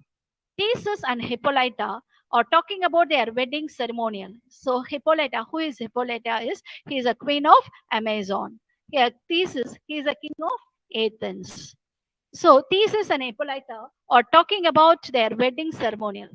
Theseus wants to marry her without delay, and Hippolyta asks him to wait for some more days for the fading of the moon. And then the marriage will be celebrated on the full moon day. So what happens is queen of Amazon, Hippolyta, asks Theseus to wait for 4 days. So after the full moon day, we'll have a marriage. So Theseus, though he was one Hippolyta in the recent encounter, falls in love with her soon after it's over. So Theseus was ready to marry Hippolyta as soon as possible, but says that 4 days. We have to wait for full moon day. After only 4 days. If it comes, we'll have a wedding. We'll have a wedding ceremony. While Theseus and Hippolyta discuss their prospect, a disruption comes in the form of an Athenian inhabitant named Aegis. While they were talking, this Theseus and Hippolyta, while they were in the wedding mood, one man man name is Aegis. He implores the supreme ruler to change the mind of his daughter Hermia. His daughter names Aegis' daughter name is Hermia. He wants to change his daughter's mind. Why he wants to change the daughter's mind is Hermia, who was fallen in love with Lysander. Hermia is with Lysander, but Lysander, his father doesn't like Lysander, but Hermia loves Lysander. Aegis earns for his daughter to get married with Demetrius, friend of Lysander. So his father wants to marry his daughter to Demetrius, but Demetrius also love with Hermia, but Lysander loves Hermia. Hermia loves Lysander. friend of Lysander, because Euges has already promised to give his daughter's hand in marriage. He has given a consent. What he has given as consent is Demetrius through he gives a promise. Who Euges gives a promise that definitely I'll give Herminia you only. You means Demetrius. Euges charges Lysander for he has cunningly spoiled the mind of Hermia. Now there was a clash between Lysander and Euges. He has turned her obedience to father into stubborn harshness. On this charge, Hermia speaks in defense of Lysander to Theseus and Hippolyta. So what happens is Hermia is now in the Theseus in front of Hippolyta. She is telling her willingness that she wants to marry only Lysander, not Demetrius. Having listened to their arguments, Theseus gives a command asking her to obey the words of her father, and she has if she marries against her father's will. It is an Athenian law. What is the Athenian law is that is that in Athenian law, having listened to this to obey the father's words. If he didn't obey the father's words, if she marries against her father's will, the thesis pronounced that according to Athenian law, Hermia has to marry Demetrius or she has to turn into a nun. Either she has to marry father's willingness, otherwise she has to become a nun. So this is the Athenian law. Lysander asked his friend to reconsider his idea of marriage for Helena. Lysander is in love with Hermia. So what happens is Lysander says to his friend that you can marry Helena. So Helena is a friend of Hermia. Helena, a friend of Hermia, has a sincere love for him. This is only we are saying it is a triangle love. Helena is in love with Demetrius. Lysander is in love with Hermia. But Demetrius is not convinced because Demetrius is not in love with Helena. He loves only he loves so what happens is Demetrius is not convinced with the words of Demetrius is not convinced, and he has brought out his inconsistent nature. Theseus gives Hermia a final chance to come to a decision before he leaves with Hippolyta. So, as a king of Athens, he gives a final decision. What is a final decision? Is that he wants to marry his father's willingness, that he wants to marry only the Demetrius, not Lysander. So, there is an option whether she has to die or she has to become a nun. The lovers Lysander and Hermia are left alone and they worry on the fate of their love. So now the Lysander and Hermia was left alone and they are thinking about their fate, whether what happens next, whether I'm going to marry or Demetrius or what we are going to move. Lysander asked Hermia to come away with him to forest that night in order to escape from the ordeal. So he gives a suggestion. Lysander gives a suggestions that you come away with him to forest. They will go to Lysander's aunt, who will certainly come to help them for marriage.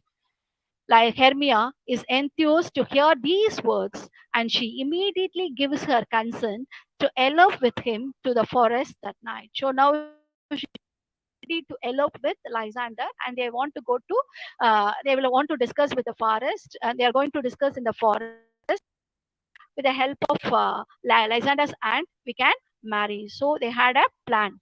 Helena stops their conversation by her appearance, and she is envious on Hermia for her holding dress. Hermia explains her state and says that hates Demetrius and likes to marry Lysander. So see how the story goes. So here Hermia wants to marry only Lysander, but Helena wants Demetrius, but Demetrius wants to marry Hermia. So this love goes like that. To put in a words is a more appropriate at this juncture. The more I hate, the more he follows me. See the word. The more I hate, the more he follows me. This word was for Demetrius. They converse on how Hermia likes nothing to do with Demetrius and how Helena is pleased to get his hands. Helena cries that the more I love, the more he hates her. So this is words by Helena and Hermia. Helena is happy to know that Hermia and Lysander have a plan to go to the forest and get married against the will of Euges. Helena is very happy because his line will be clear. No, she wants to marry Demetrius. So she was very happy that Demetrius is going to elope with Lysander. The will of Euges, the father and the law of Athens. After exists, Helena is left alone, and she charges Hermia for alluring Demetrius of his immense beauty. She decides to reveal the plan of elopement to Demetrius. So what happens? She decides who? Helena. Helena decides to reveal the plan. What is the plan? They are going to elope. So Demetrius will immediately follow them to the forest. Then she also join them in the forest, hoping to win back her Demetrius.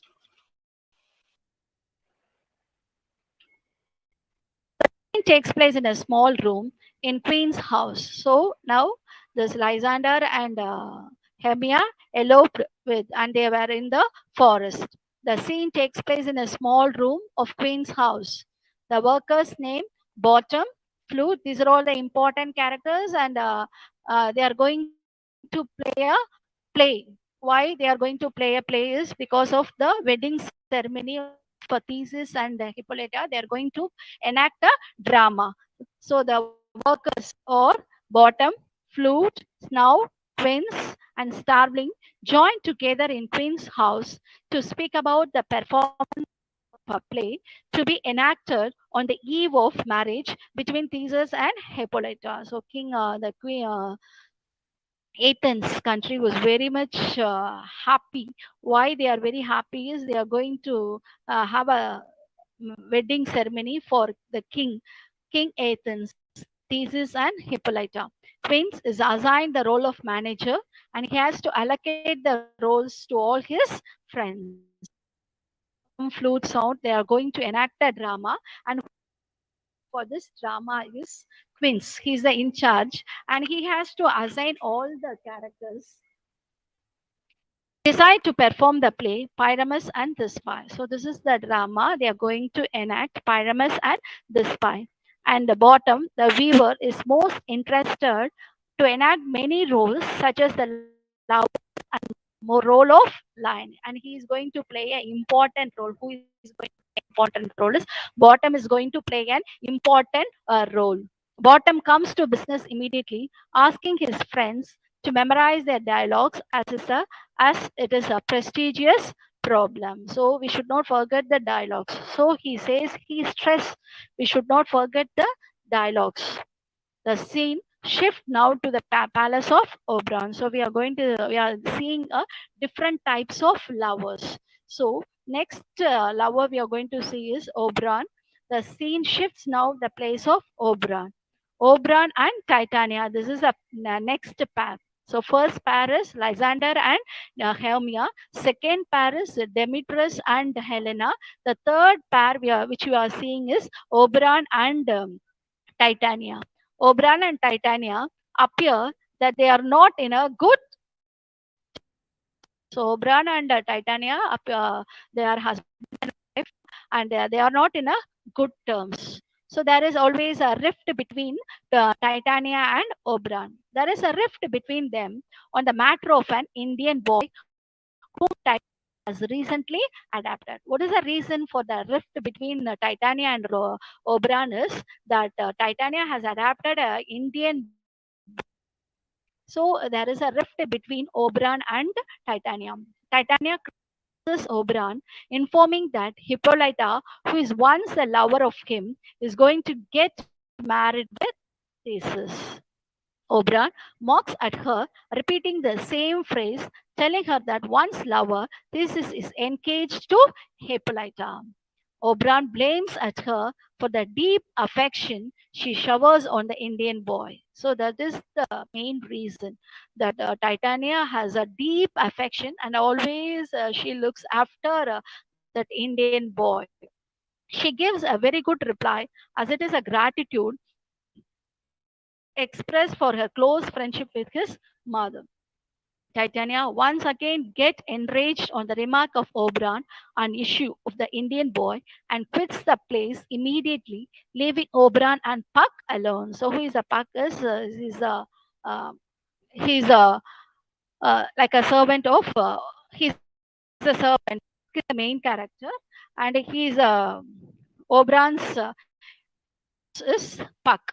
Oberon divulges Puck the plan of teaching a lesson on a Titania for keeping the boy with her and not giving him importance. So that is the main motive, because Titania is not giving a importance to Oberon. Only she gives and she takes care of the Indian boy. So along with Oberon, along with Puck, he wants to teach a lesson to his own wife. So what happens is they are getting a plan. That is, he asks Puck to go and bring the flower of love and idleness. So in Midsummer Night's Dream, love in idleness plays a vital role.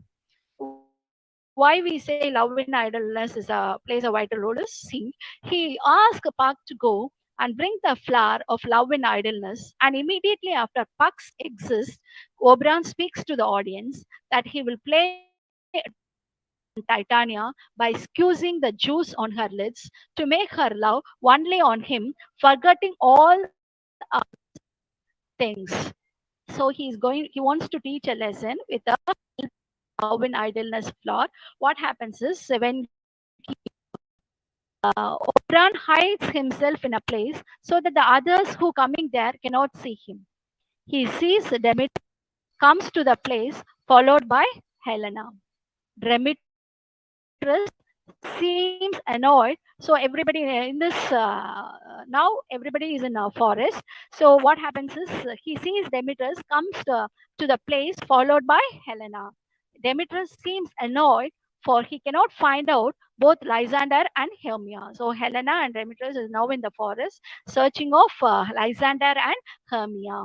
Helena, who falls Demetrius, pleads him to accept her and do all sorts of attraction, but everything ends in vain. So Helena tries to love Demetrius, but Demetrius is not in mood to love Helena. Yet she does not give up hope and tells him that she will woo him until she gets him back from the clutches of Hermia. So till now, Demetrius is in love with only Hermia. She wants to catch Hermia and she wants to marry Hermia, not Helena.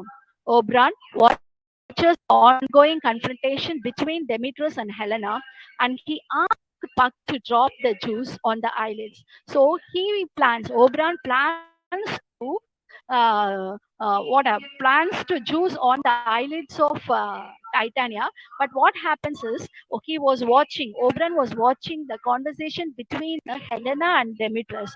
So he says to Puck, first you should put the eyelid drops to Demetrius, not to Titania, so that he can start to love Helena alone thereafter. Oberon tells him that he can identify the young man from Athens from his dress. So he gives a clue that who comes from the Athenian dress. First, you put the drops in the eyelid drops. Puck goes away with the flower in his hand to fulfill the accomplishment assigned to him by the master. So what happens with the he has given a duty. Oberon has assigned a duty to his Puck. So with the help of this thing, he went to Demetrius and he's searching the Athenian dress, the man who is wearing the Athenian dress.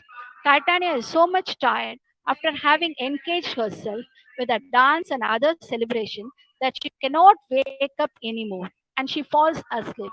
So Titania, what happens in the next end? The Titania was very much tired as he was engaged with that boy, that Indian boy. She was very much tired, and so she fell asleep. Oberon goes to her slowly and presses the flower so that the love in idleness juice will fall on her eyelids. So she was in asleep. So now this time, Puck didn't pour the flower in idleness, love in idleness to Titania, whose put that thing is Oberon. He recites a mantra for luring her to fall in love with the first living being when she wakes up for her from her sleep. See the word, what he recites when he puts the flower in a love and idleness in the eyelids of the Titania. He recites a mantra. What he recites is that he whatever what the love with the first living being when she wakes up. When she wakes up, uh, when she wakes up from her sleep, that the first man or some living being, whatever he sees, that the first thing she wants to love. Oberon makes his exist, and there Lysander and Hermia arrive. Lysander tells her that he has totally got confronted with the path that leads to his aunt as his night, and so he asks Hermia that they will sleep under a tree in the forest till morning comes. So what happens is everybody is in the forest. First love is Lysander and Hermia. Second one is Demetrius and Helena. Third one is Oberon and Titania. Now what happens?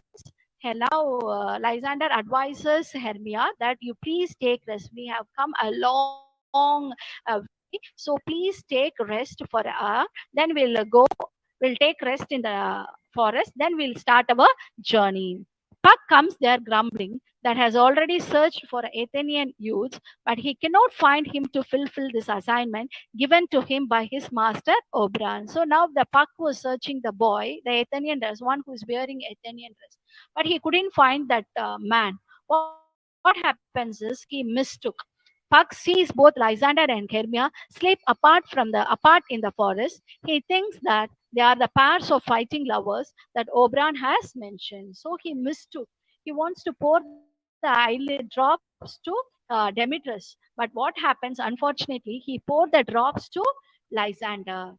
He squeezes the juice. He was also in the Athenian dress, so he mistook that the man who was searching is this Lysander only. He thought like that, and he poured the drops in the eyelids of Lysander. He squeezes the juice on the eyelids of Lysander, and then he departs, disappointed with the insult and contemptuous words of Demetrius. Helena is totally disappointed. Demetrius asks her not to follow him anymore, and it end will futile. She tells him that she is frightened of the darkness surrounding the forest and requests him to be with her until morning comes. So the disappointed words by Demetrius, it hurts the character Helena. So what she says is, please wait, because now it is a night time. I cannot go to the country. So please wait until the morning comes. If the morning comes, then automatically I'll be go off. She says like that to Demetrius. But he does not heed words and he goes away fast, leaving her there in the darkness. But he's not ready to hear the words of Helena, because Demetrius was in the mood of searching Hermia. At a distance, Helena can see a man sleeping under the tree and goes near him to find the man Lysander. Helena is ready to sleep, but in the far she sees a man called a man was sleeping. So he goes near to the man. So that man was Lysander. She wakes him up, and Lysander begins to love her as a effect of juice of love in idleness in heavy upon him. He has all praise for Helena's beauty and explains that he cannot live with her thereafter. So what happens? He was mistook that Puck was happened. What he did is a major mistake. Is he poured the drops idleness to instead of Demetrius, he poured to Lysander. So automatically, what happens when he wakes up? He saw only Helena. So Helena, now Lysander was in love with Helena. He is all praise for Helena's beauty and explains that he cannot live without her thereafter. Helena is shocked to hear these words from Lysander, and she reminds him his deep passion for Hermia. Now, what happens is even Helena is also very shocked that Lysander is in love with Hermia. Now, what happens is when he wakes up and he says that I'm in love with Helena. So even Helena itself, she got shocked. Now there is a clash between Helena and Hermia. She then quits the place, and Lysander follows her in darkness. Hermia is annoyed to find the absence of Lysander after she wakes up from her sleep. So now Lysander is forgotten. That Lysander is now forgotten the character called Hermia. Now she moves along with Helena. Thus, beginner is another part of the forest. Bottom and his friends gather in the palace to perform their parts in the play, which they are going to enact before the royal audience. So everybody is in the forest. Now the bottom group is going to enact a drama. Bottom expresses that some of the parts of the play are to be modified or changed. He reminds them of the audience, which may consist of quite a number of royal ladies. The suicide of Pyramus and a heavy roar of the lion will certainly create a panic among them. So, in the character in the play, Pyramus and the spy, he wants to change a little change in the play. It is decided that the scene maybe gives a suggestion that one has to play the role of wall, which is there is between lovers. Another suggestion is another friends has to play the role of moonlight, carrying a light and hedge plants in hand. When the workers are busy at their business of rehearsal, Puck arrives to the spot. He sees Bottom at a distance away from the other friends, and he transforms the head of Bottom into an ass head. Bottom comes to join to his friends to continue the rehearsal. All of them are frightened to see a strange creature with a man's body and an ass head, and they run hastily from that place. Puck enjoys this pandemonium among the workers and chases them. Bottom stands there wondering why his friends have all run, leaving him alone. So everybody was strange seeing the character Bottom. In another part of the forest nearby, Titania, who is mesmerized by the love juice, wakes up from her sleep. See how the love goes on. On her waking, she looks at the face of Bottom with a strange appearance, and then she immediately falls in love with him. So this is a story. So whatever when the love of idleness has been put it in the eyelids, those who open the eyes, they want to when they see the first thing, they will be automatically they will fall in love, either any living being. So what happens is that Titan fall asleep. When she wakes up, she confronts a character called Bottom. On her waking, she look at the face of Bottom with a strange appearance on them. She immediately falls in love with him. So she sees the character Bottom, and automatically Titania falls in love with Bottom. She compels the ass-headed weaver to be with her, and she gives orders to other fairies to treat him with a full of royal respect. Bottom is quite amazed to find a sudden turn in his life, yet not knowing of the transformation of his head. He was stunned. He was thinking that what is a transformation, that the transformation happens. The fairies fizzle blossom, cobweb, and mustard seed obey the order of Queen Titania. So these are all the small characters, and they are the uh, makers of Titania. The scene begins in another part of the forest as Oberon and Puck enter. So what happens next is the Oberon and Puck enters into the forest, is explaining the ongoing between Titania and Bottom. They have a conversation about who Oberon and Puck. They are having a conversation, that is a conversation about Titania and Bottom. Oberon is happy for his scheme has started to work. Hermia comes there in search of Lysander, and Demetrius joins her. Puck looks at them and highly shocked to see Hermia with another youth. Oberon understands that both he and Puck have committed a blunder. So now Lysander and Demetrius was fighting for a one lady, Helena. Now who is left alone? Hermia was left alone, and she was thinking what happens, and she was in a stunt mode, and she doesn't know what the things happened in between Lysander and Demetrius, because they are both are fighting for a single girl for Helena.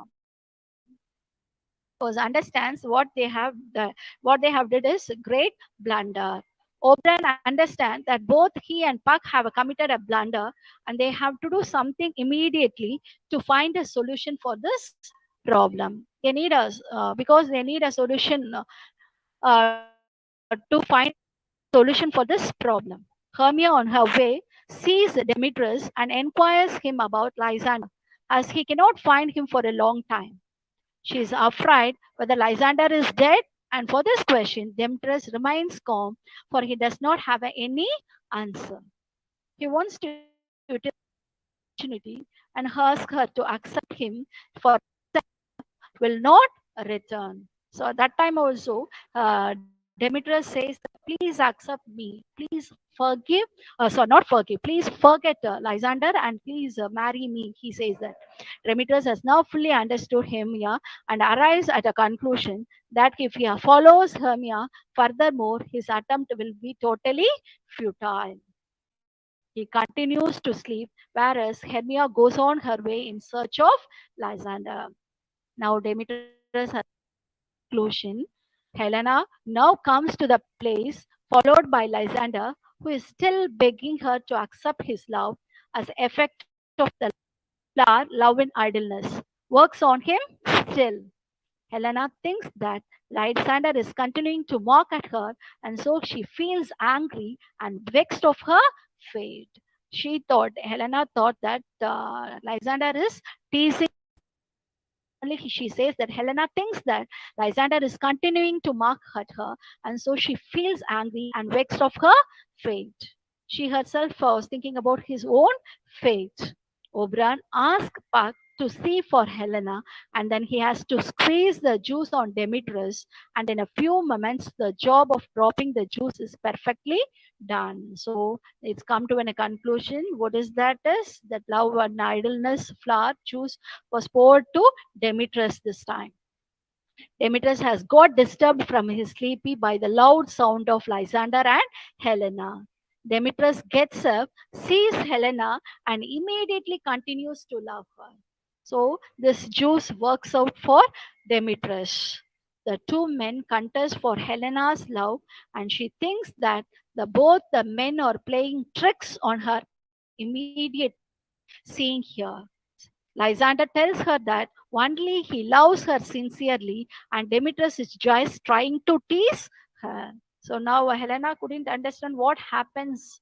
So this Lysander and Demetrius falls in love with Helena, and Helena is in a confused state. Hermia, who comes to the place, notices that she cannot believe her own for her so Hermia and she was seeing and listening what Lysander and he decides that both Hermia and Lysander play on her, and so she got irritated on Hermia as she treats friendship in a light manner. The two men announces that they are ready to combat to win the love of her Helena. Seeing Lysander's begging for Helena, Hermia begins to doubt whether Helena has taken steps to get Lysander away from her to marry him. Hermia threatens Helena for her base activities, and Helena is shocked to know that her friend has got ready to fight with her. She runs away to escape from Hermia. On seeing the young Athenians getting ready to fight vehemently with one another, Athenians get ready. Oberon commands Puck that something immediately should be done to stop this. Oberon and Puck is also watching this situation between Hermia and Helena, Demetrius and Lysander. They want to stop this situation. So Oberon commands Puck that something immediately should be done to stop this. Puck comes to stop to work his enchantment. His job of squeeze juice on Lysander's eyelids is over and says that two young men no more Helena and they will certainly get matched with their ladies in love. So this is the turning point of love between Demetrius and Helena and Lysander and Hermia.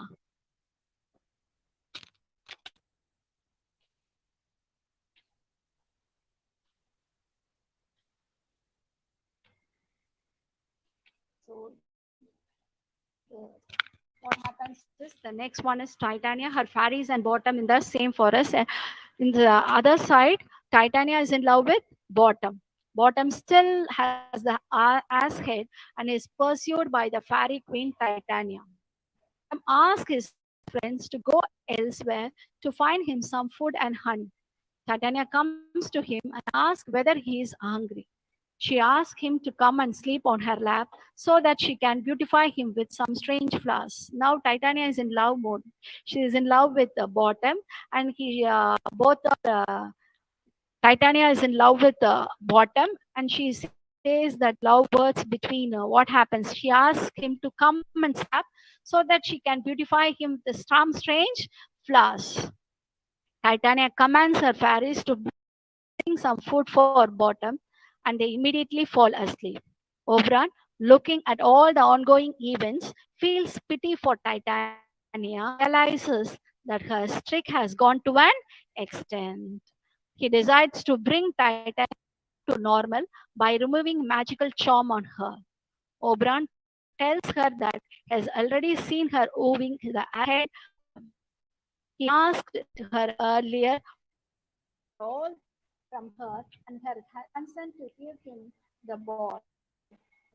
Chance to chance to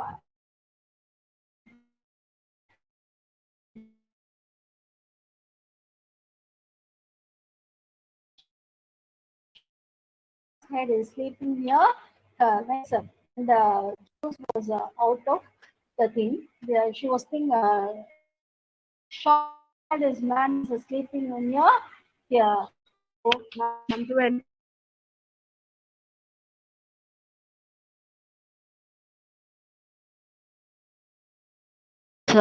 drama. That is, as usual in all the comedy sphere, the greatest dramatist. This play ends with a good comic note in the fifth. That's the what is that is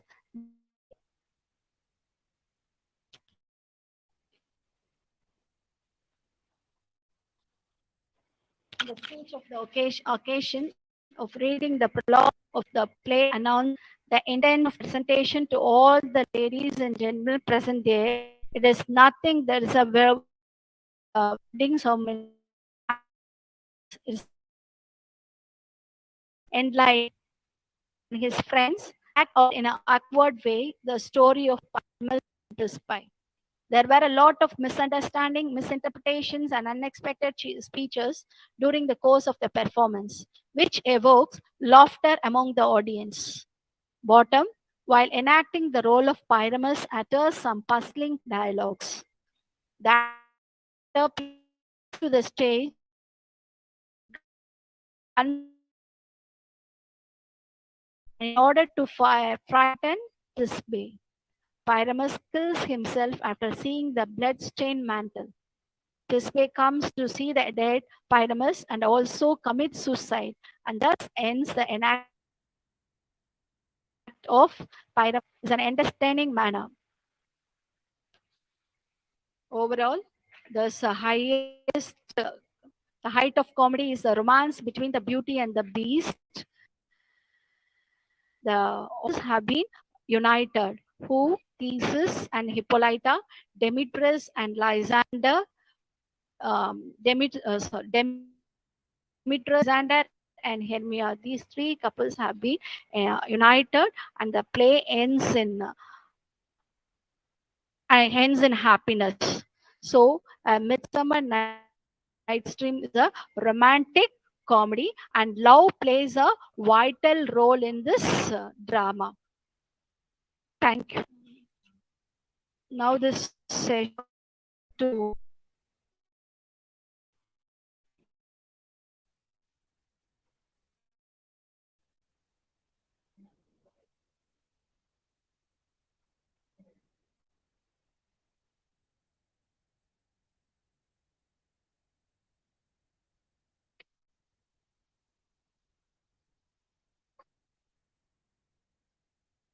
Thank you, Dr. K. Ramajayalakshmi, ma'am, for your detailed presentation, your lecture on A Midsummer Night's Dream drama.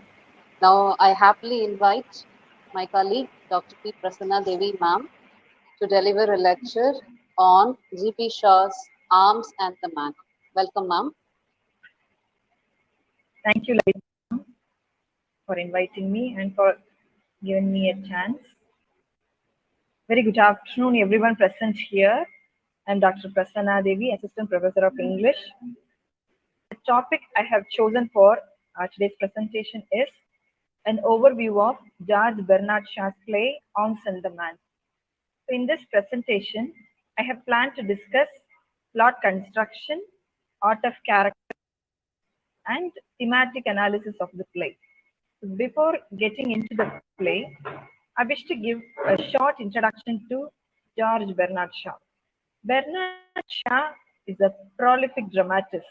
He wrote dramas with a moral purpose. In his plays, Shaw discusses various social problems and evils. His Arms and the Man is an excellent theatrical play. It pokes fun at the romantic conception of war and love. Uh, Bernard Shaw's biographical details. George Bernard Shaw was born on 26th July 1856 at Portobello, Dublin, in Ireland. And he died on 2nd November 1950 at the age of 94 in Hertfordshire, England. Regarding Shaw's occupation, Shaw was primarily a playwright. He was also a critic and political activist.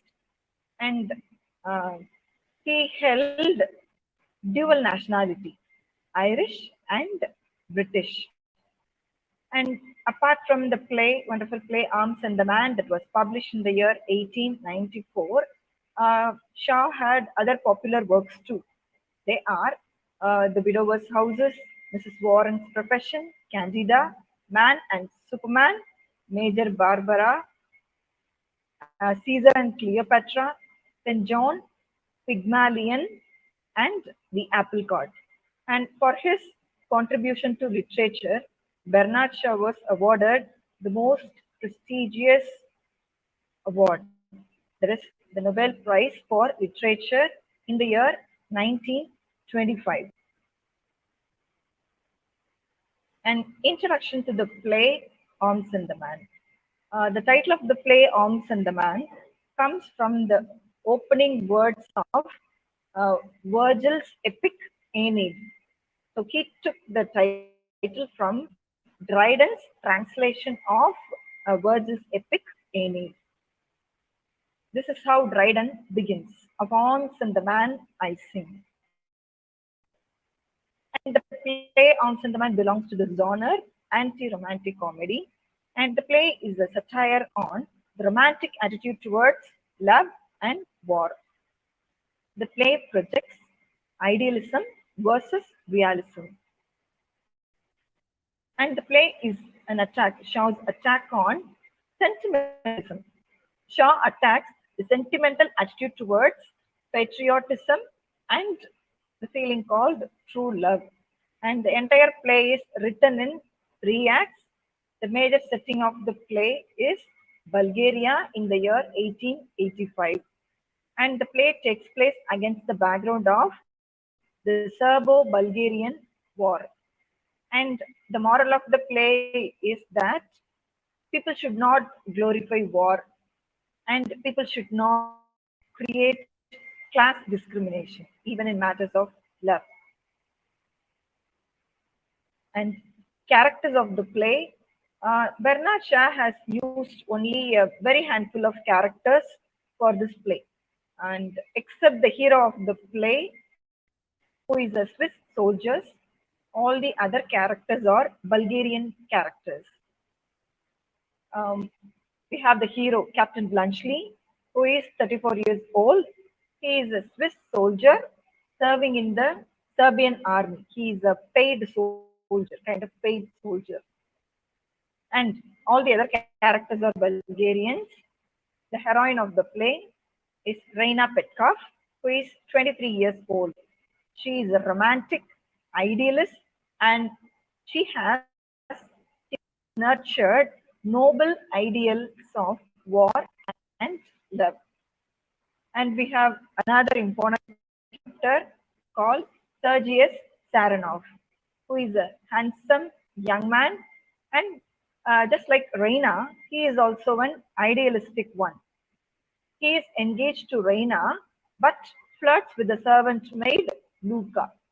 And Luca, the servant maid, she is very ambitious to raise in her life. Though she belonged to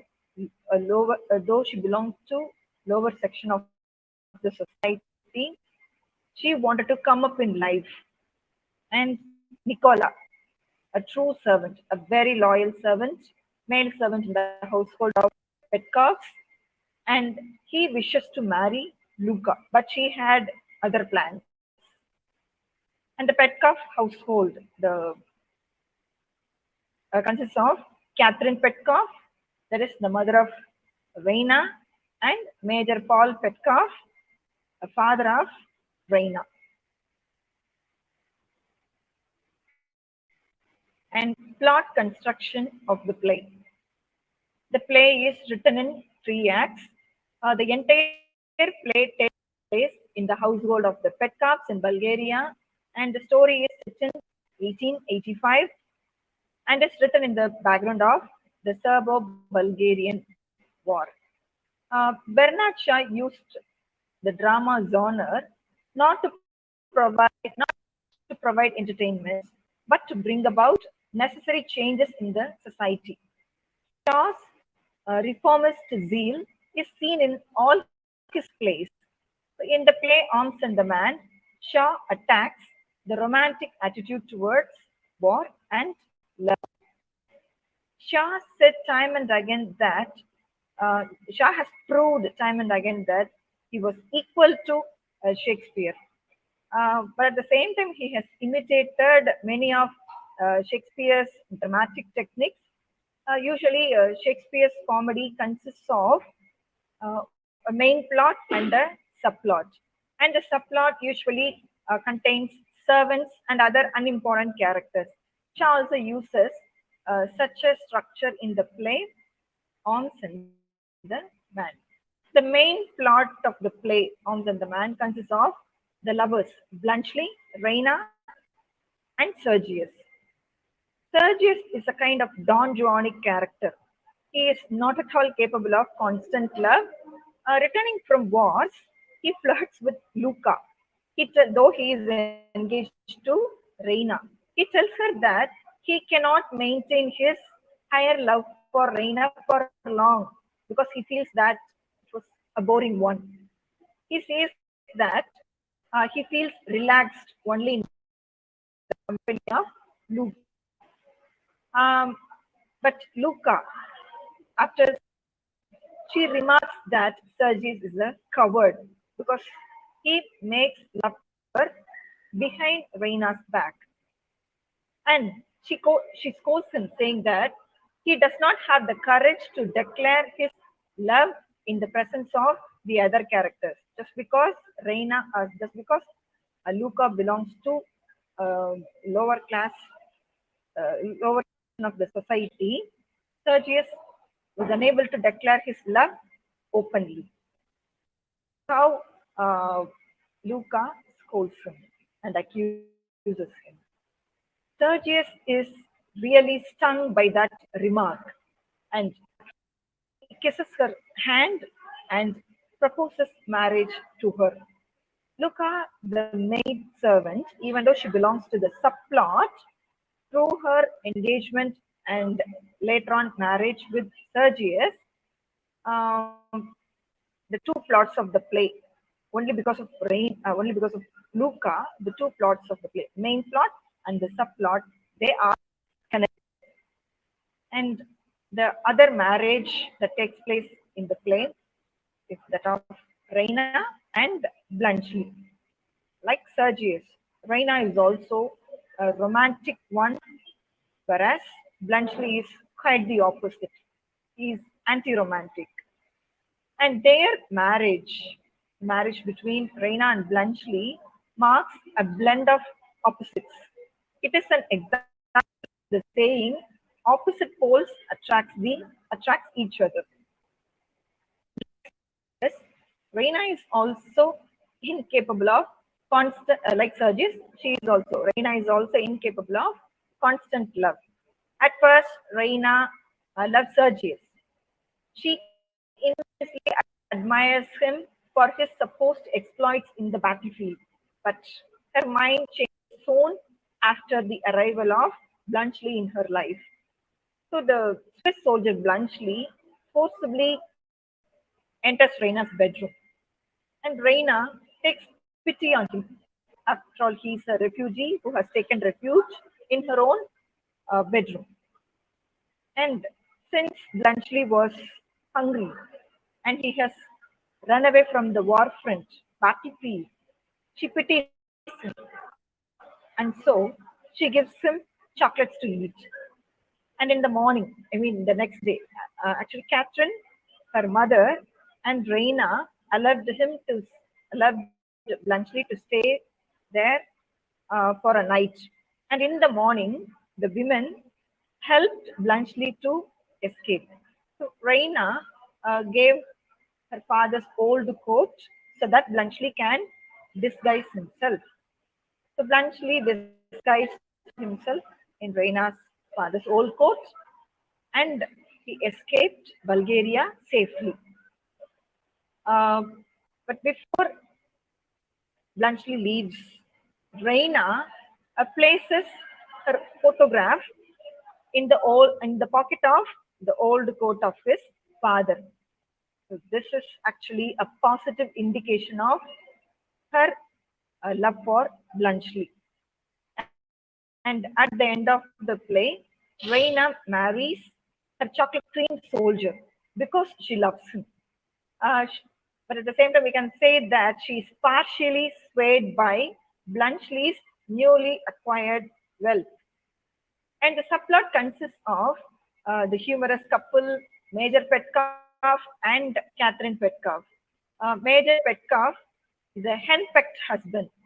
He requires his wife's help to control his servants.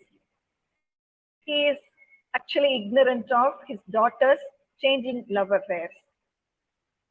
So we can say the arms and the man has unity of place.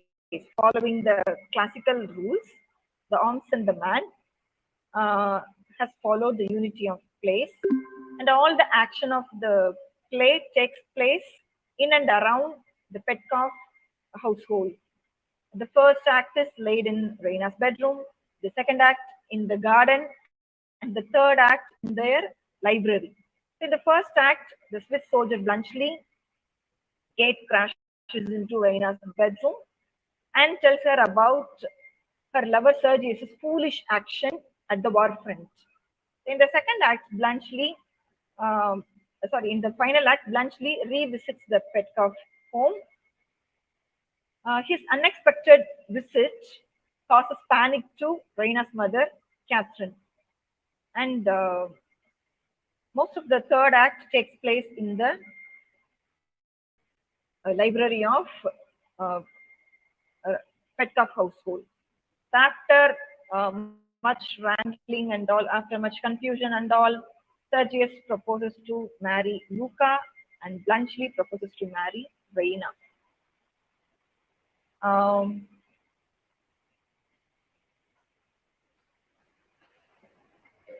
so let's see the act-wise summary in detail. So the first act of the play, as I told you, takes place in the bedroom of Reina Petkoff. The play opens on a November night of the year 1885. So Bluntschli enters Reina's bedroom by climbing the water pipe to her balcony, and then he entered her room. So Reina saves, and when Russian officers came in search of him, she told them a lie, saying that nobody has ever entered her room. And Reina was amused at Bluntschli's strange behavior of keeping chocolates in his pockets. I mean, in his revolver instead of ammunition.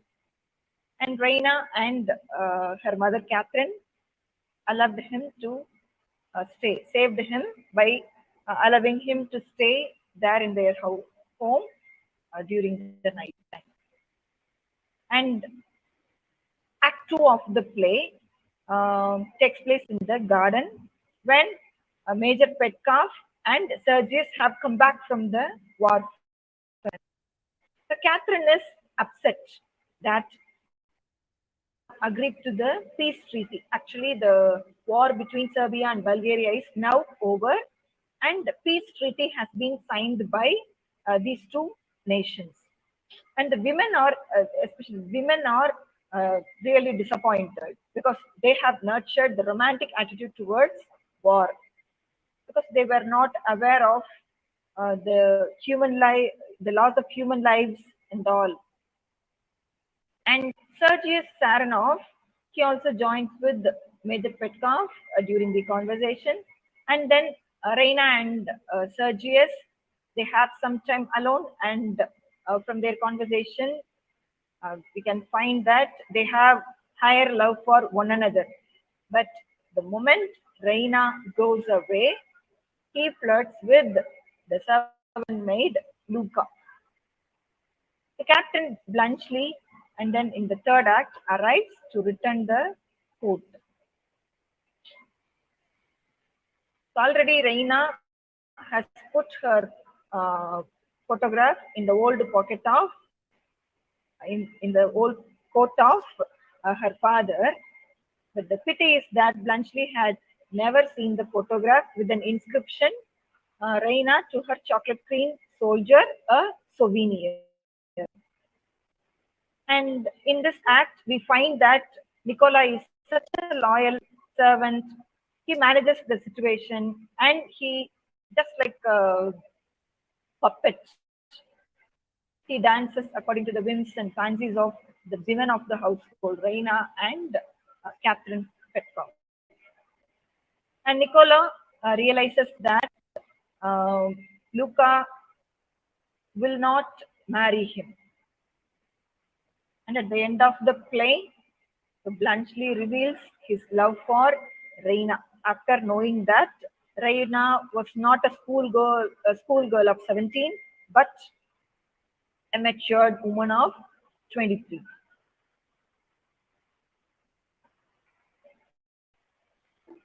And we shall discuss the characters of the play one by one.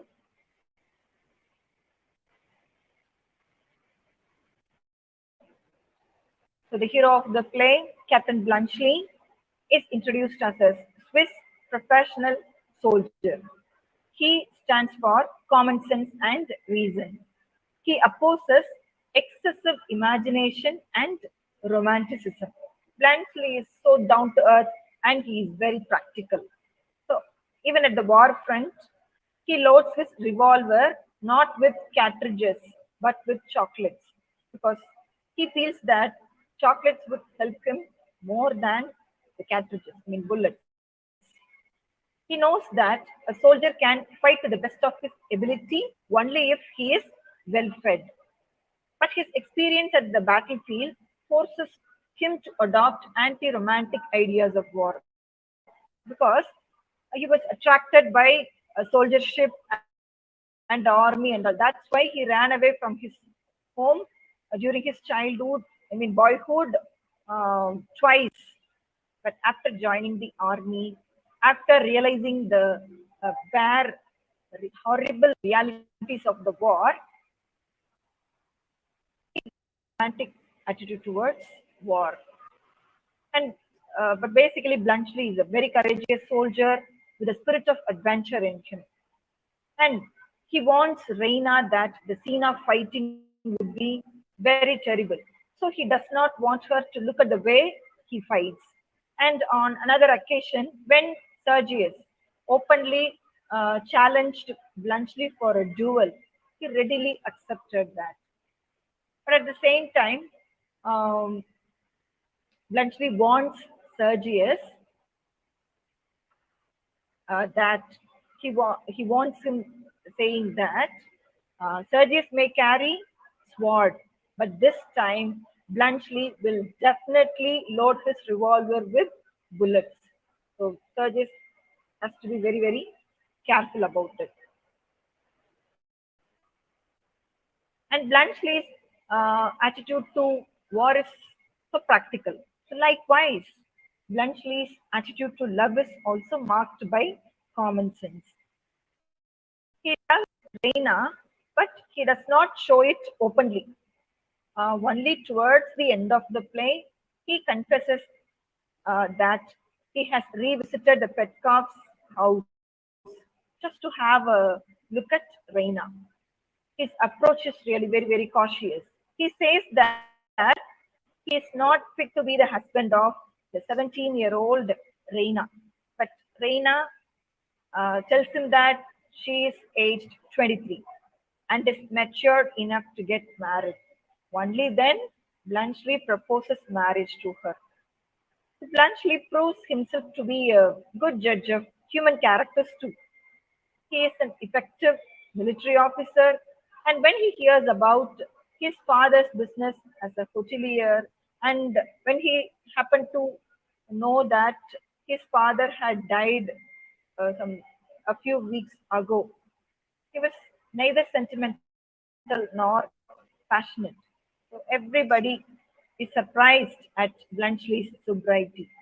Even Sergius, his rival, exclaims, "What a man he is!"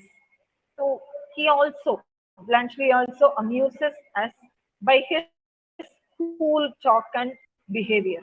He is indeed the hero of the play. The next in line is Sergius Saranov. So Sergius is introduced in this play as a highly emotional character. As his name implies, he surges with emotions and feelings. In the battlefield, um, he is the head of the Bulgarian cavalry, so Bulgarian horsemen. He and his followers were equipped only with swords, but they threw themselves in front of the Serbian gunmen without realizing that it was merely a suicide. But fortunately or unfortunately, they won the battle because um, the Serbians have run short of ammunition. And he behaves like a foolish hero done Pixar. But at the same time, he complains that his heroism has not been rewarded, and he claims that he wishes to resign from his post. He has not been promoted for his deed. Why? Because he disobeyed his elders. He disobeyed his elders in the army, elders and superiors in the army, and he wishes to resign his post. And regarding love too, Sergius is incapable of constant love. He is like a Don Giovanni character, a kind of womanizer. He romanticizes his higher love for Reina, but the moment she goes away, he flirts with the maidservant and praises her as pretty and all. He feels that he's relaxed in her. He's relaxed in her company. Sergius is very possessive, and but at the same time, he he is a bundle of contradictions, we could say. He claims that he has higher love for Reina, but he flirts with Luca. and he seems to be very possessive of Reina. But when he challenges, when he challenges Bluntschli, and when Bluntschli told him that he would use his gun with bullets this time, he was taken aback, and he didn't want to continue with the duel.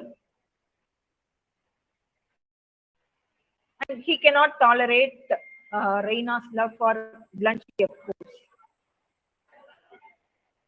And Sergius, who has formerly described Reina as a goddess and saint, later attacks her, calling her names like viper and tiger cat. And Petkoff and Sergius, they want Bluntschli's help in sending the 3 regiments to Philippopolis. So in matters of war and business and all, Sergius needs the help of only Bluntschli. And when Bluntschli is busy in preparing the papers for the dispatch, Sergius merely signs the papers. And Reina expresses her preference for Bluntschli in unmistakable terms. So Sergius openly declares his love for Luca and marries her at the end of the play. And character of Reina. So Reina is the heroine of the play. She is the daughter of Major Petkoff and Catherine Petkoff. She is highly emotional and romantic. And when the play opens, she is engaged to Sergius, but her passion for Sergius does not last long.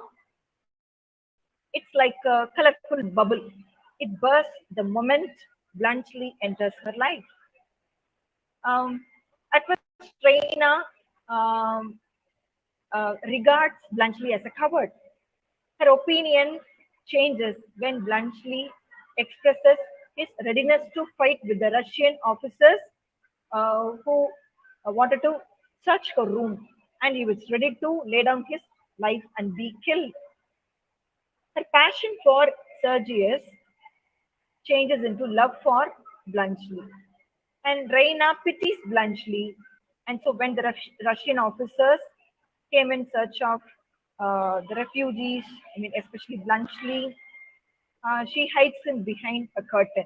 When the Russian officer away, he gives Bluntschli chocolates to eat and allows him to spend the night there. The next morning, she disguises him in her father's coat, and she also doubts his knowledge. She presents him with a photograph with an inscription, "To my chocolate cream soldier," a souvenir written on the back of her portrait. So Reina is very resourceful. She is very brilliant, we can say.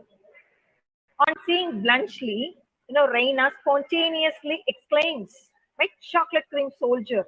And then her resourcefulness is revealed in tackling the situation. She's good at tackling the situation, and she says that she referred to a soldier like cake, which she made with chocolate cream, which was spoiled by Nicola, who dropped a plate on it.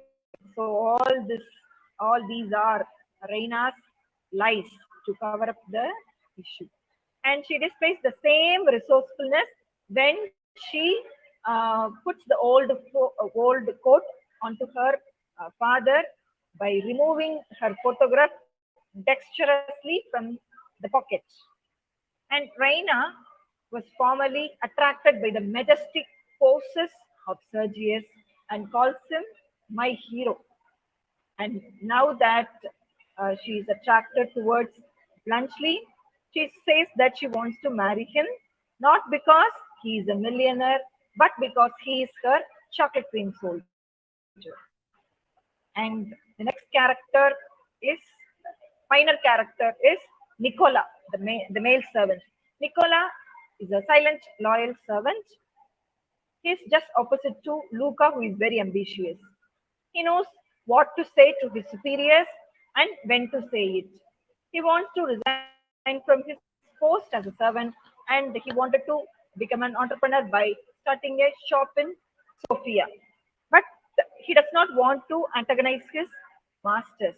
For even after starting a shop, he may meet their continuous patronage. So one may almost call him servile, but still he is very polite and respectful towards the Petkoff family. He calmly accepts the insulting remarks of Petkoff, and Luca rejects him, saying that he has the soul of a servant. She doesn't care for his advice at all. When Sergius seriously thinks of marrying Luca, Raina says that Sergius has to fight out the issue with Nicola. But Nicola is in every inch a gentleman. He does not want to stand in Luca's way and her happiness. He tells that his engagement Luca is only a pretense just to make her, just to make the Petkoff household a safer place. And Bluntschli is highly impressed by Nicola's sacrifice. He says that Nicola is the best man he has ever seen, and Bluntschli even proposes to make him the manager of one of his hotels. And Luca, another though a minor character, a very unscrupulous social climber, we can say. She plans to marry Sergius and rise to a higher social level. She has been smartened up by, though she was advised by Nicola, she didn't pay heed to it at all. She wants to marry. Nicola wants to marry her, but Luca scorns him because he has the soul of a servant, and he has no higher aspirations at all, higher ambitions at all. She works steadily towards capturing Sergius, and she ended up very successfully.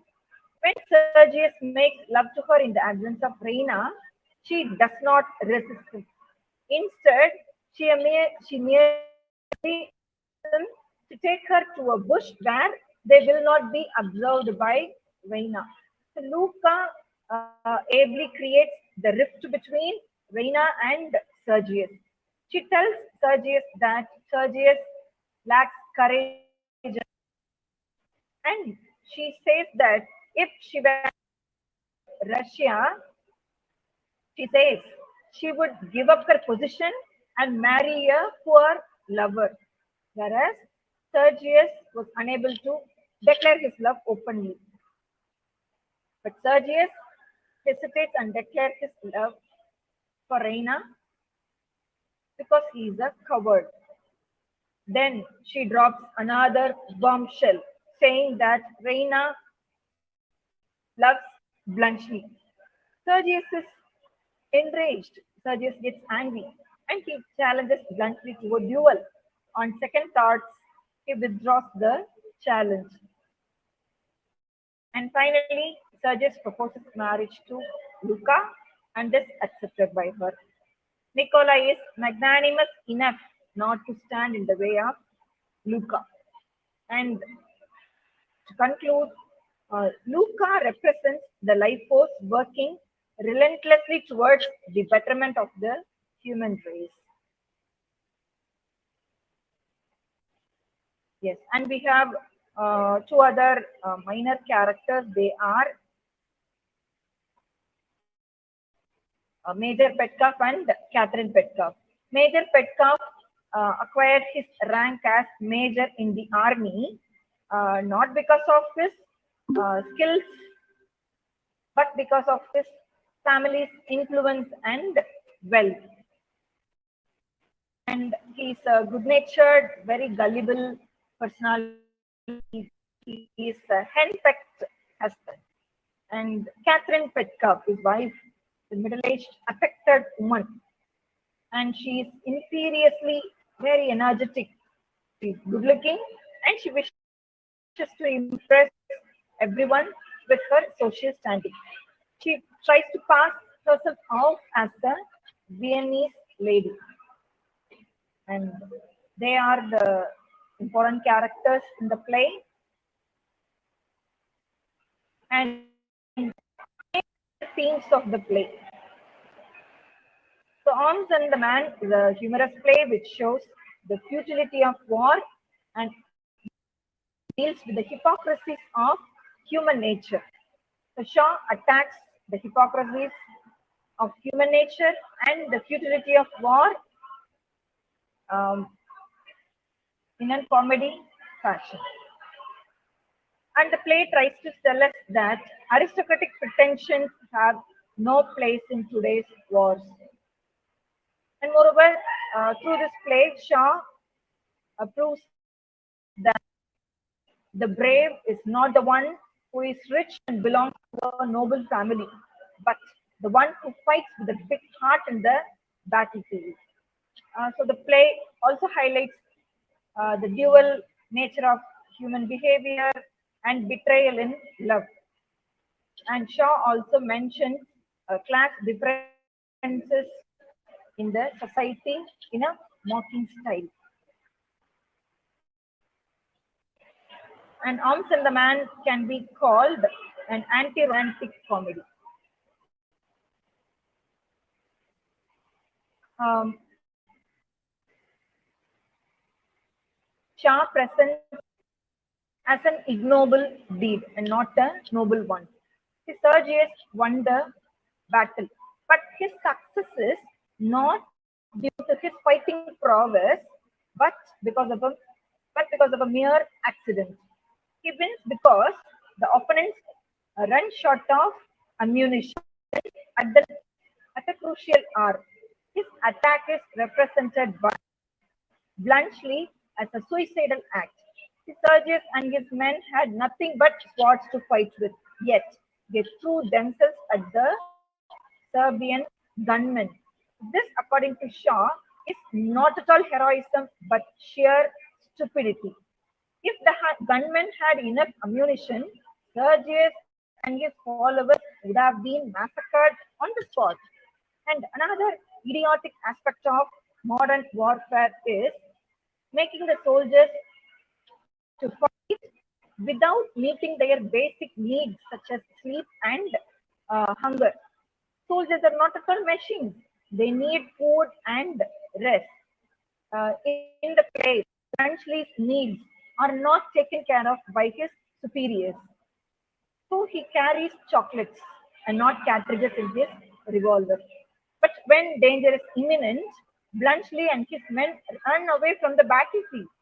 Shaw views this not as cowardice, but as a mere human instinct to escape. Shaw shows that not a hero and the loser is not a coward. And Bernard Shaw pours scorn on peace treaties. A peace treaty is normally signed to establish peace between two nations. And here also, here in the play, peace treaty is signed between the two nations, Serbia and Bulgaria. If the treaty had been signed earlier, thousands of lives would not have been lost. So Shaw has Shaw does not have a good opinion on peace treaties at all. And Bernard Shaw is of the opinion that problems between countries should be solved through peace talks and mutual adjustment and not through war. He feels that war does not take us humans anywhere. And Shah strips war of all its glory, and he has undone the aura around the term called war. And Shaw has presented war as a sordid, bitter affair. The escaped Bluntschli, he is frightened like a mouse on hearing a noise while he took refuge at Regina's room. He goes to sleep standing because for the past 3 days, Bluntschli was unable to sleep continuously for 3 hours, and he was not well fed too. Moreover, from Bluntschli's dialogues with Reina, we can understand that Bluntschli's colleagues were burnt alive. Thus, Bernard Shaw has exposed the atrocities committed by man to man during war. So, therefore, the title of the play, Arms and the Man, has an ironic ring. And of course, there is a pun in the title, Arms and the Man. So, arms may represent weapons, and it may also mean arms in the body of a man. So Shaw has made fun of the sentimental attitude towards love and war in the play. Sergius and Reina at the beginning of the play. Both Sergius and Reina at the beginning of the play represent romanticism and idealism, whereas Bluntschli represents an anti-romantic attitude towards both war and love. He is so practical, and Bluntschli is Shaw's mouthpiece, we can say. So through this play, Shaw has attacked the sentimental and romantic attitude towards love and war. So the romantic attitude of war is that men fight because they are heroes, because the soldier risks his life is the greatest hero. So that is the opinion, that is the popular opinion we all have. So the soldier who wishes to sacrifice his life is considered to be the greatest hero. And Major Sergius embodies the romantic attitude towards love and war. So as a soldier, Sergius fights in a careless manner, in a reckless manner. When the Serbians are equipped with guns, Sergius and his followers are equipped with swords. But he wins the war not because of his courage, not because of his brilliance, but because the opponent ran short of ammunition. The Swiss soldiers, the Swiss soldier Bluntschli represents Shaw's anti-romantic attitude towards war. He does not allow himself to be killed unnecessarily. He wanted to live his life in full term. He runs away from the battlefield because he has only chocolates, because he has no ammunition left. Of course, he knows that it is really foolish to fight without weapons, without necessary weapons. And so Bluntschli carries in his revolver not cartridges but chocolates.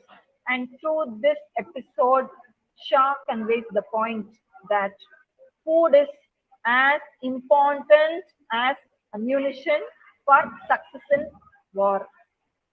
And to the romantic Reina, war is an exciting sport because she was unaware of the bitter realities of war. When comes to know that Bluntschli's burnt alive, she was horrified, and she is delighted to hear of Sergius too at the beginning of the play. She is delighted to hear of Sergius's victory, and both Reina and her mother Catherine, they celebrated Sergius's victory, calling him hero. And Reina also, the beginning of the play, adores him as her hero. But when Bluntschli seeks shelter in Reina's bedroom, she learns that a soldier needs food and rest too. So through the portrayal of Sergius and Reina, Shaw attacks romantic love. The Sergius does not have the ability to constantly love one woman. He worships, he pretends to worship Reina, but the moment she goes away, he flirts with the maidservant Luca. And he goes to the extent of calling Reina a viper and a tiger cat when Reina starts loving Bluntschli. So similarly, Reina also abandons Sergius and switches her heart over to Bluntschli. So such is the nature of romantic love, and Shah has made fun of the romantic notion of love. And just as food is shown to be very important for a soldier, money is shown to be important for running a family happily. So the servant Nicola and Bluntschli